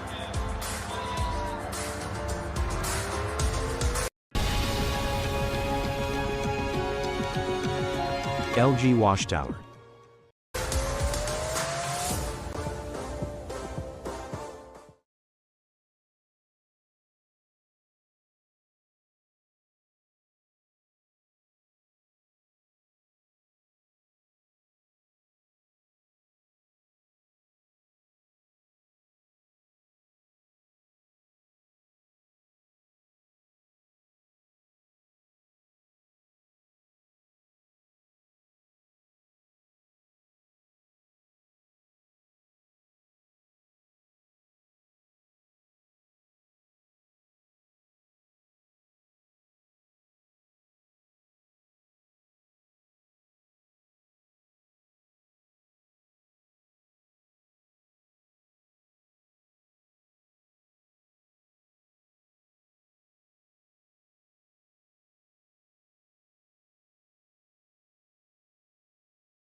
Back here, the 127th Boston Marathon, ESPN2, WCVB. And I said it, and I'll repeat it. Eliud Kipchoge runs alone, but he runs alone in 7th. Man has lost 2 marathons since he took up the distance. 2018 in London, the last time he lost. Man with 2 gold medals, one of only 3 men ever to go back-to-back in the Olympic marathon. Set the world record twice, sub 2 hours. But the marathon can be a struggle for everybody. Whether you are a guy that's run it in sub 2 hours or you're a guy trying to break 4 hours, Meb. Absolutely. That's what, and I do all respect to Kipchoge, because before the start of the race, he said, I respect the distance, I respect the course, I respect my competitors. We're humans, but he has done something phenomenal that no other human has done under 2 hours. But today is not his day, and you know, you can see him coming in. The cadence is not there, but he's determined to get to that finish line. He came through at 35K, a minute and 13 seconds back, and his 5K split from 30 to 35 is 16:08, which is very un-Kipchoge-like. Listen, I think that guy, a lot of guys, Meb, a lot of guys would step off the course right here and say, it's not my day, I'm hurting, I got whatever. What keeps the guy going? What keeps you going is your upbringing. A lot of it is your upbringing. You saw some other difficult times. For him, he didn't want to say, I'm going to go course record. He just wanted to be, we'll see how Monday goes. And I've been there before, where I struggled at the Olympic Games, or I struggled in New York City Marathon, or I struggled at Boston Marathon. But somehow, some way, it is you want to do it for your team. You know, your team carried you to get to the starting line. Unless you are hurt or you have fallen down, you want to get you want to be respected at getting to the finish line. And he's not looking, some drop out because they want to do the next payday or whatnot. But for him to be able to get connected, he's a leader. He is an ambassador for the sport, and he wants to show that even on a tough day, I want to be able to get that across the finish line. He was determined to be there. Josh Brigadier, we're bringing you in on the lead moto. You were as close to it as any of us. What'd you see when Kipchoge really realized that he was going to be out of this thing?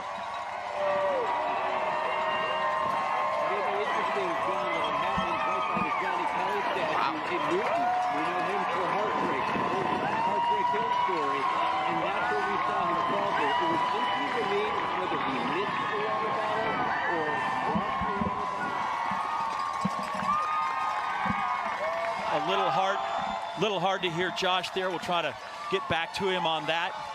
There's Kipchoge, and suddenly, if you're Connor Mance, who has fallen off the pace, he was a minute 22 back at the 23-mile mark. He's 10 seconds back from Kipchoge. You don't think that'll drive a man to the line if you have a chance to catch him? That battle is as good for the American marathoner as it is up front here between Gabriel Gay and Evans Chibet. Let's go back and try Josh again. Sorry about that. Yeah, I was saying before, guys, I don't know if you could hear me. It looked to me like Kipchoge was trying to get a water bottle, and he didn't get it. Whether it was that he dropped it or what happened, I'm not exactly clear, but he didn't have it. And from that point on, right by Newton City Hall, as I was saying, almost coincidentally, in an area right by the Johnny Kelly statue. At the very base of some of these hills is where he had some heartbreak. This was an event that he came here to win, and it didn't go for him today. And as you've been saying, he bases everything on perseverance. That's who he is. But today, it wasn't his race. And as I'm looking ahead of me right now, this looks more like a two-man race with a bit of fade right now happening with Benson Caputo. It looks like a two-man race here. I see Gabriel Gay looking very strong. And I should say that Evans Chibet, when he made that turn from Chestnut Hill Ave right over here to get onto this stretch of Beacon Street, and it became into Brookline, he looked great, and the cheering was loud. So two-man race with one a little bit further behind, but certainly not Eliud Kipchoge's day, guys. Terrific report there from Josh Brigadier, WCVB sports reporter. It is a two-man race. Evans Chibet, Gabriel Gay, Benson Caputo is there in the background. The women's race, we're at a water station. We'll take our break and come back because there's so much to sort out there. Back with more.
in the fight for the women's title.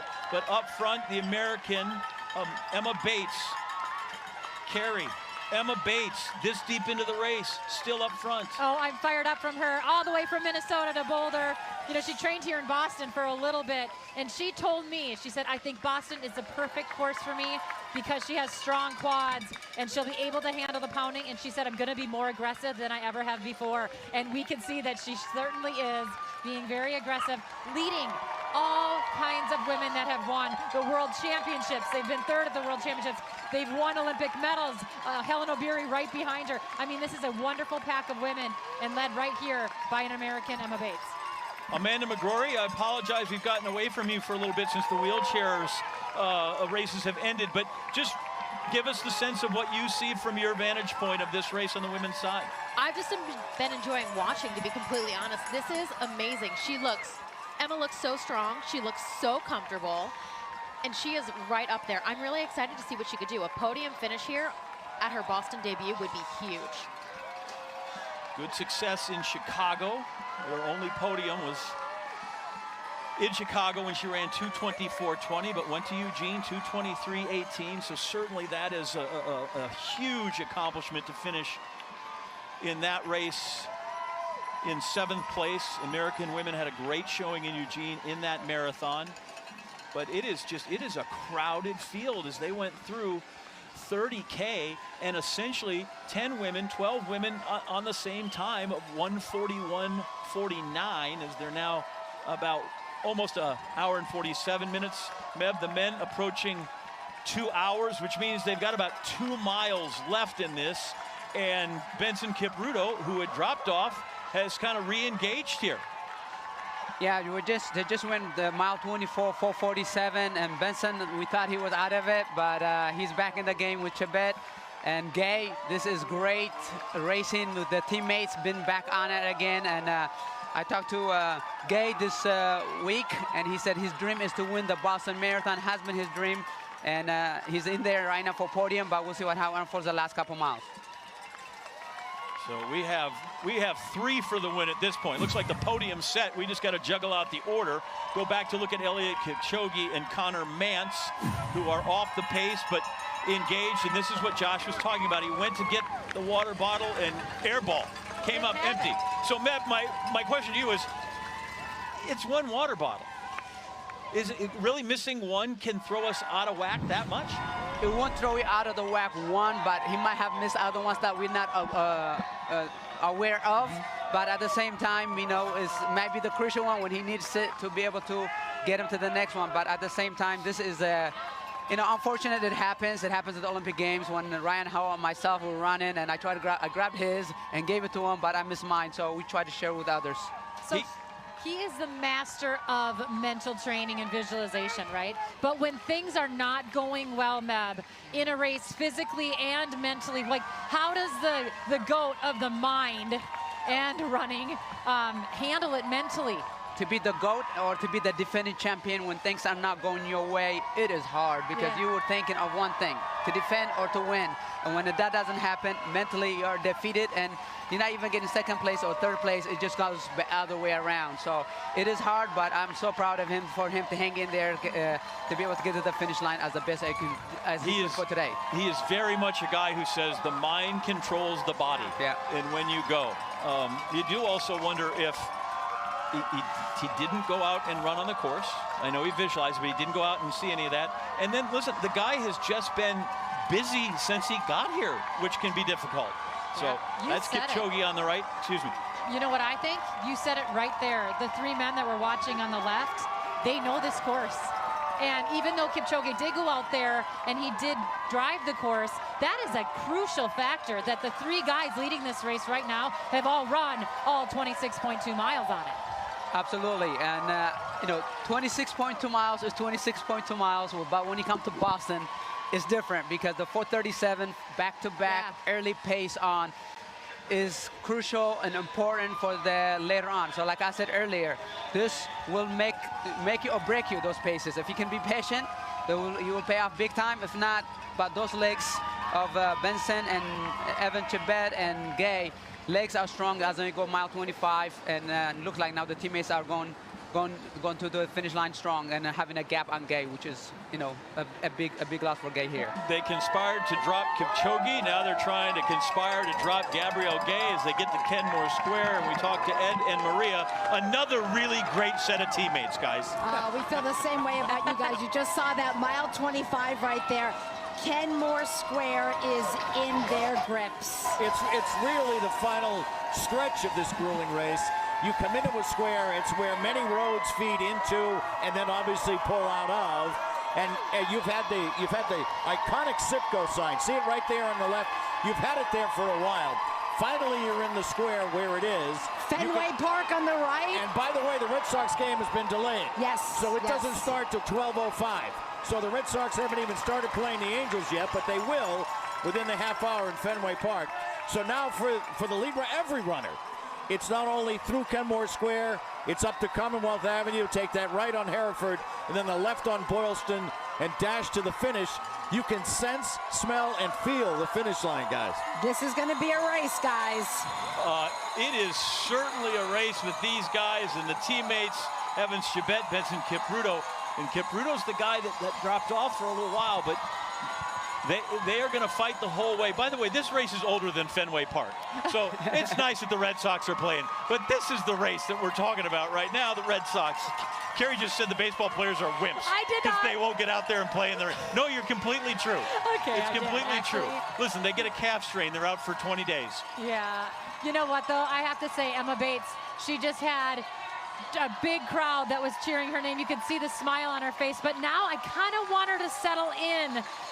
You know, and move back in. She looks like she's moving out, and the pack has got a little distance on the side, and it just worries me a little bit. Mev, we're getting separation here on the men's side.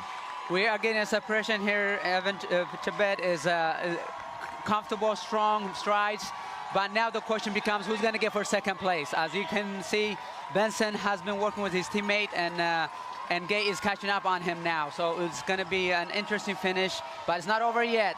And now I think you can get a little bit of energy from the crowd to get you through, and it's very exciting to be able to just see a close finish as for the men, and the women are running phenomenal as well.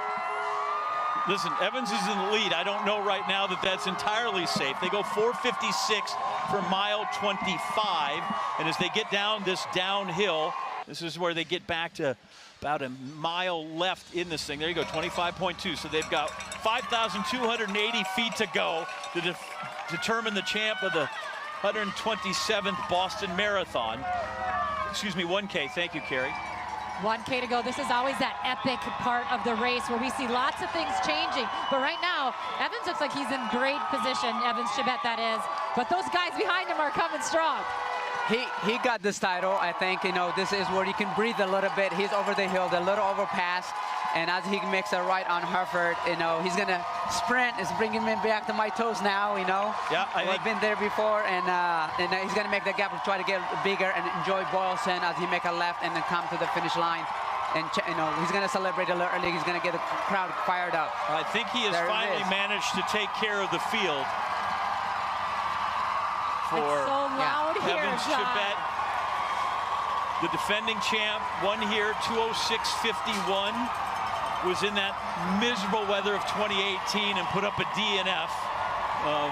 And so the weather has not been ideal here for him today, but he has stuck it out, and it appears that he has finally shaken the last of the competitors. That would be his teammate, Benson Kipruto, who's behind him, and a great run by the man from Tanzania, Gabriel Gay, who really made the race. He's the guy who decided to start this thing. We're done jogging, and now we're going to see who's going to win. He's the guy that made the race. He kind of made that jump right when Kipchoge started to lose his rhythm there, and that's when Gabriel Gay went for it. He said he wanted to place higher than he did last year with that 4th place, but man, these three have really powered out those last few miles. What a beautiful sight on the 10th years of reflection, and people are thinking really awesome of this, and the crowd is out, the cheers on, and soak it all in for first place, but for second and third, it's a race. Yeah, they look close together there. I don't believe if we did them from the side that they'd have the same thing. Evans Chibet, and at this point, I mean, you're exerting yourself. He's able to look around a little bit, but I think he can also soak this in. take a little bit of it. Evans Chebet going to be a back-to-back champion. You know, Claudio Berardelli, their coach, has done a phenomenal job to get them here. And, you know, there's always, we might run the races, but the support is deep. And I'm pretty sure Lilian Chepkamay, his wife, is going to be very content about this win. You know, we know we run the race, but the support is deep, so it's awesome. Oh, what a great shot looking back down Boylston Street. Yep, good. Make one more check of the watch. He's going to turn that off as well. Eliud Kipchoge is the greatest of all time, but the greatest marathon runner in the world today on April 17th of 2023 is going to be Evans Chebet, the upset winner and champion of the 127th Boston Marathon. You just watched history, and Gabriel Gay is going to outsprint Benson Kipruto for second for Tanzania. You see the flags flying, and then the 2021 champ comes through. The podium, Chebet, Gay, and Kipruto. And we wait, shockingly, for Eliud Kipchoge to eventually finish. What a finish, though, for second and third, too. I mean, Chebet had that great final surge to really open it up. But to see Gay and Kipruto be that close, too, that was awesome. And just to tell you where they were at, when you go through their 5K just before this, the last 5K that's measured through 35 through 40, Chebet, Gay, Kipruto go 14:54. Kipchoge went 16:23. Albert Carrier 15:44. That's where they lost him.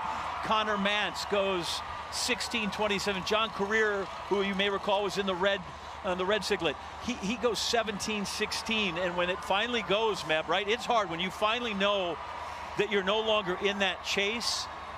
It goes downhill quickly. It does, and it is very, you know, Porsche does a very, you know, 1:02.20 and coming back 1:03.38. You know, it's a somewhat great pace, but the early miles, the downhills, the course in itself takes a lot of toll on your body. But what a great race for the man, and as Kipchoge is coming in close to it, he's the people's champion as well. He's going to be very loud here soon too. He is not going to get the laurel wreath, but he will, as the kids say, he's going to get his flowers. By the way, when you're Kipchoge and you're running the marathon, you can ignore all the red lights.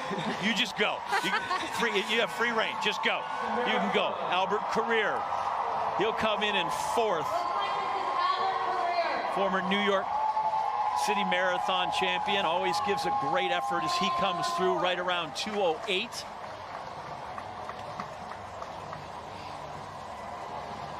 Behind him, the Moroccan Talbi. Been a really nice period of distance running with the Moroccans. Soufiane El Bakaye, who's won the steeplechase, and at this point, not exactly where he wanted, but Boylston Street in 6th place belongs to Eliud Kipchoge. You know, you learn something from every single race, and we are watching a man that has done so well, but he is human. He is human. He's done under 2 hours for himself, for his country, for the sport. But the respect that he's going to gain from the crowd and for the people of Boston, this is the People's Olympics, is going to give him a lot of respect and well-deserved ovation. So Eliud Kipchoge, over the last few meters of his time in Boston, his first appearance in the States in a decade, and the crowd is deafening for Eliud Kipchoge. They came to see him. And Scott Fauble comes late. Scott Fauble knows how to run this race. He's been sitting back, and suddenly it's Scott Fauble. It's going to come through. Is he 7th again? That's his third time? Time in a row. Sounds like this. Scott Fauble comes through 2:09.44. He is the third time in a row, too. That was his third time again for being first American. Yep, and he eventually caught, and you have to think that Connor Mance, those first early miles, Mep, were so fast. And Connor Mance, listen, I feel, congratulations on feeling froggy and running up there, but I don't think there's any doubt those first 10 miles really affected Connor Mance. You know, the first early pace on, we know they were going out the first 3 miles or 4 miles or 4:37. 2:01 pace on this course is it's a tough, and the hills are waiting, and the body will take its toll. But at the same time, you know, hopefully he's finished. And as we see CJ Albertson coming in, you know, very respectable. And Connor been first time here. He doesn't know the course, so it's you know, he has to learn from going forward. Just want to circle back to Zuhair Talabi, who came through in 5th place. That's huge, is because in this race that qualifies him for the Olympics. We don't have to worry about the time. He's on his way to Paris in 2024 for that marathon that's coming up. Now into the women, mile 22. So they're in common with about to get to Cleveland Circle, and they're engaged, and Emma Bates is there, and she is strong. Wow, they just went through mile 22 at 5:08 pace. She is pushing, and you know, she has a woman, Amane Bariso, that is about 7 minutes faster than her on paper, and she is not afraid to lead. Look at this pack. It is starting to break up a little bit, but still, what, 2, 4, 6, 7 women in this pack. Well, as Kenny Mayne would tell you, races are not run on paper. They're run inside your TV set. And we're glad to have you watching the Boston Marathon here on ESPN and WCVB TV. Emma Bates, this would be a fantastic story for her. But also, I would say this, all those women in front look like they have a lot of run in them still, right? I don't know that anybody appears to be really struggling in this one. No, you know, Lona Salpeter, she wanted to make her move between 19 and 21, and she hasn't been able to really make that big move. That is the last race on the course, the last one still to be decided. The most recent one was the men's champ that came through. It is not Eliud Kipchoge. It's the guy who won last year. How simple could that be? Who's going to win? I don't know. Let's go with the guy who won last year, Evans Chibet. And he is with our Sage Steele. Sage just interviews champions. What a good job. I mean, it's the best job in the world, that's for sure. Evan Chibet, you did it again. The defending champion. So difficult to come back and win again when the target's on your back a little bit. What was the key today, despite very difficult conditions here in Boston? Today I'm happy because last year I ran, yeah, but last year is not rain. But this year, a lot of rain. So I'm happy because I know this course very well. Because I'm happy because I win last year and this year. So maybe next year I'll come back again. Maybe repeat. Yeah. Let me ask you about your training partner, Benson Caputo, and you guys were right there at the end. How do you feed off of each other when it's the most important time here at the end of a race? You know, coach and manager, you told me go Boston with Benson because I will train with Benson. I'll stay in camp. So I know training is good. So I told Benson in like in 41. I told Benson, let's go. So I'm happy because I see my friend Benson. So I'm happy because morale. You're doing this together. You won Boston 2022, New York City 2022, and now Boston 2023. How have you grown as a runner in the last year? Yeah, last year I ran 2:06, but this year I ran 2:05. So I'm happy. You're doing something right. Congratulations, Evans, on repeating here in Boston as champion once again. Thank you so much. Thank you. Wow, yeah, not a bad job, John, just interviewing champions. Yeah, and just it's as simple as I ran 2:06, and then this year I ran 2:05, so I feel even better about myself. What a great effort by Evans Chibet, and he can say, yeah, I beat Eliud Kipchoge as a champion. Women's race now. Bates, Salpeter up there, Helen Obiri on your right. The woman I'm watching, John, Ababel Yeshanashi, is in that orange, kind of like the color of my shirt today, orangey yellow shirt. behind Emma Bates. That's the woman that last year came down the final stretch here and went back and forth with Paris Jepchirchir from last year. And she said that left a sour taste in her mouth. She did not want to come back here and be in that position. So what is she going to do? Will she wait, or will she try to make a move on one of these last turns? Well, in this case, she knows what she wants to do. That's for sure. She's been on the wrong side of it. Paris Jepchirchir, who did not return this year, she'll run in the London Marathon 6 days from now. That's Sunday the 23rd is when that great race is. And they are coming down Helen Obiri, who I think also has a little disappointment from how she debuted in New York. I think many people thought in her first try at the distance she would win in New York City. She did not. That was Sharon Ledecky, a former Kansas athlete who came through. Wanted to be in this race, had to scratch out for her health reasons, wanted to make sure she was in proper condition, didn't feel like it, so she's out. But Emma Bates, like you hear a lot of people say, my build-up's been great, I'm ready, and here it is to go. And it's like, okay, I got to see it. Yeah, look, I see it. We're seeing it for sure. And you know, speaking of Helen Obiri, right to her right, also trains in Boulder. The difference between New York last fall, she had spent time here all by herself, her family back home, her daughter, her husband. This year, for the first time, she's here. And there goes Abeba Yeshina just fell. She got back up, but that's huge. Tripped on Helen Obiri, and that is huge. We'll see if she can recover, but... Meb, that's what you talked about. There's room on the road. There's room on clustered. You know, John, there's a room on the road, but this is where the body is tired, is fatigued, the hills are hard, and you kind of get delusional a little bit, but it is a misstep there, so as we saw... Yep, we'll look at this one more time, and she just got clipped, yeah. Yeah, you know, there's a high kick here, but Obiri, a 1,500-meter runner and a miler, and just a misstep here happened, but I'm glad she got back, but it's going to be very crucial to be able to get back.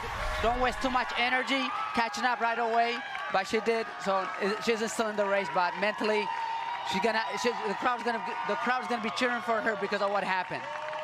Jocelyn Jepkoskai, the one just falling off the pack there, won New York City, and also has the fastest half marathon PB of the year here coming in, 64 minutes. She's the one falling back. But as I was saying, Helen Obiri in a different position than she was last fall. Her family is now here in the States with her, and having that emotional boost of having your family now right here, Dathan says that's been crucial. Yep, she's recently switched to the On Athletic team, so she's training in Colorado with great marathoner Dathan Ritzenheisen. Last mile comes through in 5:17. I mean, I just get so worked up when things like this happen, and that's the whole excitement of the sport. But one thing that's really nice is that, you know, Yeshina is still in this race. She's still in the race. You have 5 people here. As a marathoner, if you could, you would be able to get away from people. You don't want to come to the last mile or the last 600 meter, but the women's is very strong. They know each other very well, their credentials. It's going to be we are up for an interesting finish here. It's going to be a great finish, and you mentioned Jepkoskai falling off a little bit. Hugely important for Emma Bates to stay in that top 5, because as difficult as the Olympic qualifying standards are to make it on time, if she can be in the top 5 in a platinum race, which is Boston, which is New York, which is Berlin, which is London, that means, provided she does well at the trials, that she's able to qualify, make her qualifying time for the Paris Olympics. And I don't know that you can discount that as something that's hugely important as one layer down from I would like to win the Boston Marathon. Well, let's just say there's not a lot of time between now and next summer to get those standards. So that is a great thing to have going into next year. The Olympic trials will be in Orlando next February, and you can bet that if Emma Bates gets in this top 5, she will be really happy with that. And by the way, the women's marathon will be the culminating event at the Paris. Usually it's the men this year in 2024, in the summer 2024 in Paris. It will be the women's marathon. And just in case you have your day planner or want to set in your watch, we're 482 days good for you. until the Paris Olympics marathon for the women. 41 for the men, 42 for the women. Listen, that's why I'm here. Yeah. Well, listen, this is what we need to have happen right now. These people have to remember that they are in the likes of one of the best track stars we've ever seen with Helen Obiri. And if you want to beat her, you got to put some moves on right now. Like if you want to do simple math, they crossed through a mile 23, which is basically you have a 5K left. Yeah. You want to go mess with the world champ in the 5K in 2017 and 2019? That's Helen Obiri. She's run 14:18 for the 5K. She's run 3:57 for the 1500. And get this, she's run 2 flat for 800. That's pretty speedy. She comes off a win in the New York City half marathon last month. She ran 67:21 there. So Emma Bates just a few strides back. Hadn't lost touch yet, but just a few strides back. But certainly now she's in a position where she is in a fight. And Yeshina has, despite the fall, managed to get in there, and she's right back there on Obiri's heels again. Because the fall was not on Obiri, right? Like Ed, she clipped her, but she was just running in front. There was no malice there. The other one followed too close. 5:05 for the 24th mile. 5:05. We knew who fell on the course. Abebe Yesenia just checked on her arm, be able to see kind of like the mental is there. She just watched at her arm, but she's in it. And as you know, the Kenyan-Ethiopian rivalry is big. Here, the Ethiopians usually don't typically lead the race and wait for the kick, but Obiri, with her credential of the shorter distance, is going to be interesting. Helen Obiri, Kenya. Lona Salpeter, Israel. Amani Burso, Ethiopia. Yeshina, Ethiopia. Emma Bates, the United States. Those are your 5 that are still very much in this race with less than 2 miles to go. Lona Salpeter, second in the 2022 NYC Marathon. She was 3rd at the European Championships, 3rd at the World Championships. She wants that win, but here comes Amani Buriso, the 2:14 gal. Is she trying to take that kick out of Helen Obiri? This is where she needs to move. Amanda McGrory, 5 for the win. Who do you like? You know, I am just loving watching this. I love a pack race. I love being in a pack race. I can't wait to watch the sprint finish here at the end. They all look super, super strong. I don't know. So Emma Bates just a few strides back. She's fighting now to get with that, but also to try and protect that 5th place position. Helen Obiri going to those arms that are her signature move. Her daughter is here watching her. Her husband is here. She doesn't get to watch mom race very often, but you know she loves to. And she does definitely give her the beef when she doesn't win. Yes. Tanya will say, Mom, what's going on? Yeah, she was like that way in Eugene. She was the silver medalist in the 10,000 meters, and her daughter said, Mommy, why'd you let that lady beat you? Like, are you kidding? I'm better than everybody but one person in the world, and now you're going to pick on me for that? Last minute decision to come to Boston Marathon, Helen Obiri. You know, I was talking to her a couple of days ago. Dayton Rittenheim, her coach, has to convince her to do the Boston Marathon because she wanted to go somewhere fast. But, you know, she's ready, and she ran the course record at the New York City Marathon, like he said earlier, 1:07.21 course record. And this is very similar to what's going to happen at the 2024 Olympic Games Haley course. She's glad she's here and be able to compete against the best in the world. She's also a world cross-country champion from 2019. But watch this woman that just went down, Yeshina. Again, reminder, last year she finished by 4 seconds in that 2nd position. She does not want that to happen again. And she's been the quiet kind of one lurking. She hasn't really touched the lead yet. Is she waiting till she makes that left-hand turn? I kind of think so. Well, listen, let's just give her credit for gathering herself after that fall and being able to kind of, and I'm sure there was a jolt of adrenaline there that went through your body. And as Mev said there, the key is to, you know, kind of fight yourself and your patience that you don't want to just get up and scramble back into this thing. But she seems to have really controlled herself, her pace, and her effort level to be here as we get down to the final mile. Salpeter's very good on the track as well. She is a 30-minute 10K runner. She ran a 10K to prep for this race just a month ago. She is fit, she's ready, and she's proven it. She's been in the lead most of this race. Yes, the who of marathoning or women's is here. It's going to be an exciting finish as Amanda Buriso as Helen O'Berry and Abel Yesenish, and also Spectators. Yeah, Spectators has the records. Also, she wants that big win. So it's going to be an exciting finish for all of us, but nervous for them. She's the only one that looks like she took a drink. The other ones look like they've just bypassed the last drink station and are ready to go. Emma Bates is fading here from that top 4. But still, what an outstanding performance. And again, can't stress enough how important it would be for her to hold on to 5th place in this race. Emma Bates has been in great condition. I should talk to, but now the performance has shown that. And I think another American great achievement here to hopefully hold on to 5th place.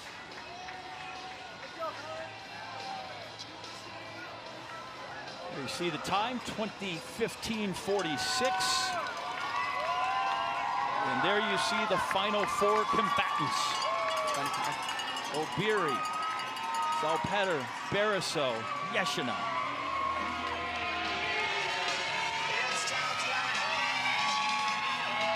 And every time Yeshina gets close now,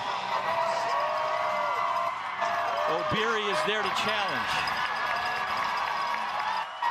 And a really, really quick 16:08 from 35 kilometers to 40K. So Helen O'Beary has been in Kenya training up until right before the NYC half. The NYC half is a hilly course. It was cold. 15 degrees is what it felt like at the start. And she powered her way through. Looked so strong there just a month ago. She's looking around a little bit. She knows they're right on her shoulder. But she said she is ready for this race. And, you know, Dathan, they didn't enter this race until about, 2 weeks ago.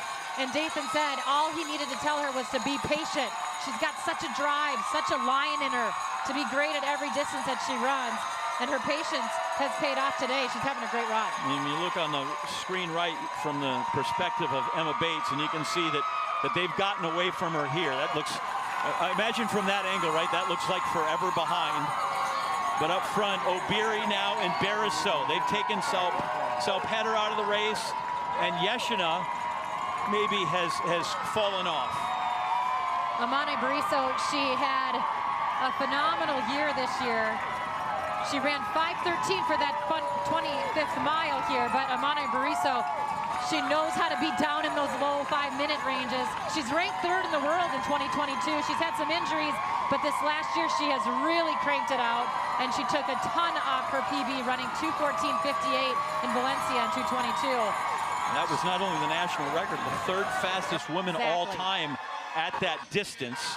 So she was 12th in 2022, so certainly improving hers. And then Helen O'Beary, who's making her Boston debut in just her 2nd marathon. And Meb, I have to admit, there's got to be a huge learning jump just from your 1st marathon to your 2nd one, from the unknown to some known. Absolutely, it's a big learning curve. I said I got my PhD on my 1st marathon because I made a lot of mistakes. And for O'Beary doing so well last year at the New York City Marathon, also this course, she's coached by Dathan Risenheim, who's a great cross-country runner, great marathoner. They're going to put it together, and obviously Bariso also knows this, and she has run the time, but look like the decision has been, the move has been made here. And you can see the 1,500 meter of her arm swings are epic here, and hey, about 800 meters to go or 700 meters to go from here is going to be a great finish. Listen, I may not be any good, but my coach told me you work those arms on the uphill. Yes, you do. The legs are dying, but if you can work those arms, those little percentages that you can pick up there are a huge factor. And you could see that it was like she did change her form too much. It just became powerful. And with less than 800 meters to go now, this is what she loves, the right on Hereford. And she has been dreaming about this. You can believe that. O'Beary, this is amazing. The crowd is what it is. She can't even herself breathe on here now. This is coming one ear, going the other ear because it's so loud. It's 10 deep here. It's amazing, but still, I think she's dug deep, and when she hold on, as you mimic left on Boston. Look at that crowd. Amazing. Man, I bet these are times when you're really happy your 800 PR is 2 minutes flat for Helen O'Beary. Well, now there's that final famous left-hand turn. 600 to go, 600 meters to go when you make that turn. Look at her go. The knees are coming up. The arms are going back. Helen O'Beary, the last woman entered into the elite field, is going to be the first woman to cross from the elite field. In only her second marathon, John. We have seen her time and time again at different Olympic Games, World Championships. We have not seen her on the streets very often, but she has definitely, in her young career of a marathoner, been pretty spectacular. Aside from the marathon, it's a larger side. There's not a more decorated woman in the field than Helen O'Beary for her track credentials, and everything in her track career points to this moment and says this is the success you would expect her to have, which is why I think people were a little surprised in New York when she only, he just used air quotes, finished 6th. One thing that I love, Dathan Ritzenheim, I'm sure, is thinking, what distance is this woman going to do at the next Olympic Games? And now they have another big kind of carrot hanging there that says, hey, I can handle 26.2. So maybe that's what she's going to move up to for the Olympic Games. You know, indoor world champion, cross country world champion, outdoor world champion, and now we're going to see she is going to be the Boston Marathon champion. As you can see the divider telling her she got to go to the champion's Happiness lane. is being on the left-hand side of the street when it comes for her. Amazing. It is the left on Boylston, and then they go, you just run straight into history from there. Helen O'Beary going to win the 127th Boston Marathon, and I think her daughter Tanya is down here to greet her. Mama won. Wow. Look at that. Bariso comes across. Second, Lona Salpeter. Yeshina, second a year ago, fourth this time. Listen, that was a race the whole way, and just look at the effort. Emma Bates comes across fifth, the top American. Also now the fourth U.S. woman who has a qualifier for the Paris Games, so the Olympic trials for the U.S. in Orlando will be fantastic. So nice. Oh, Tanya! Oh, Mom!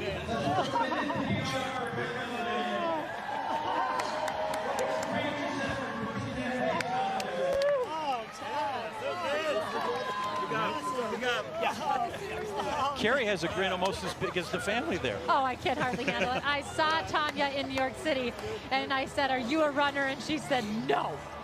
That was her answer, no. But her mama sure is. These are strong, strong women. And you got to give it up to Emma Bates. I mean, she put it out there for the world to hear that she knew she was in the best shape of her life.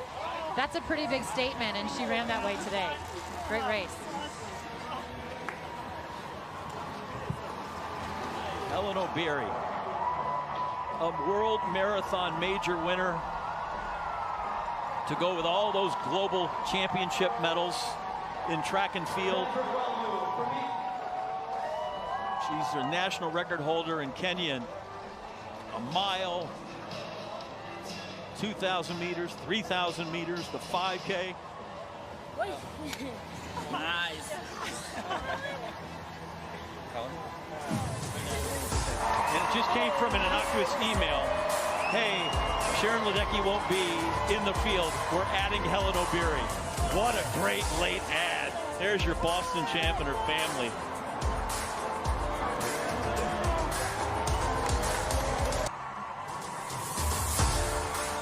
The 127th Boston Marathon on ESPN and WCVB. John Anderson, Carrie Tullifson, Meb Keflezighi, Amanda McGrory. I'm going through some sadness right now. Like, it's over. Like, all this building, like, oh my gosh. Like, I know there's good stuff to come, but the race is done now for the elites. The other 30,000 people are out on the course. God bless them. We have waves and waves and waves, and I can't wait to see the women's champ, Helen O'Beary. A look at Sarah Hall, who comes through to win the Masters title because she just turned 40. 2:25.48. She finished 17th. As the finishers continue here at the Boston Marathon.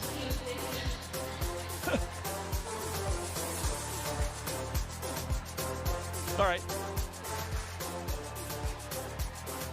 Here now the men's result, 127th Boston Marathon. Again, Evans Chibet. If we put up last year's scoreboard, it still says Evans Chibet. He's still right there. Gabriel Gay in second. Chibet's teammate, Benson Kipruto, comes through in third place. Got a bit of a lull here on Boylston now. All those people that started in the waves beyond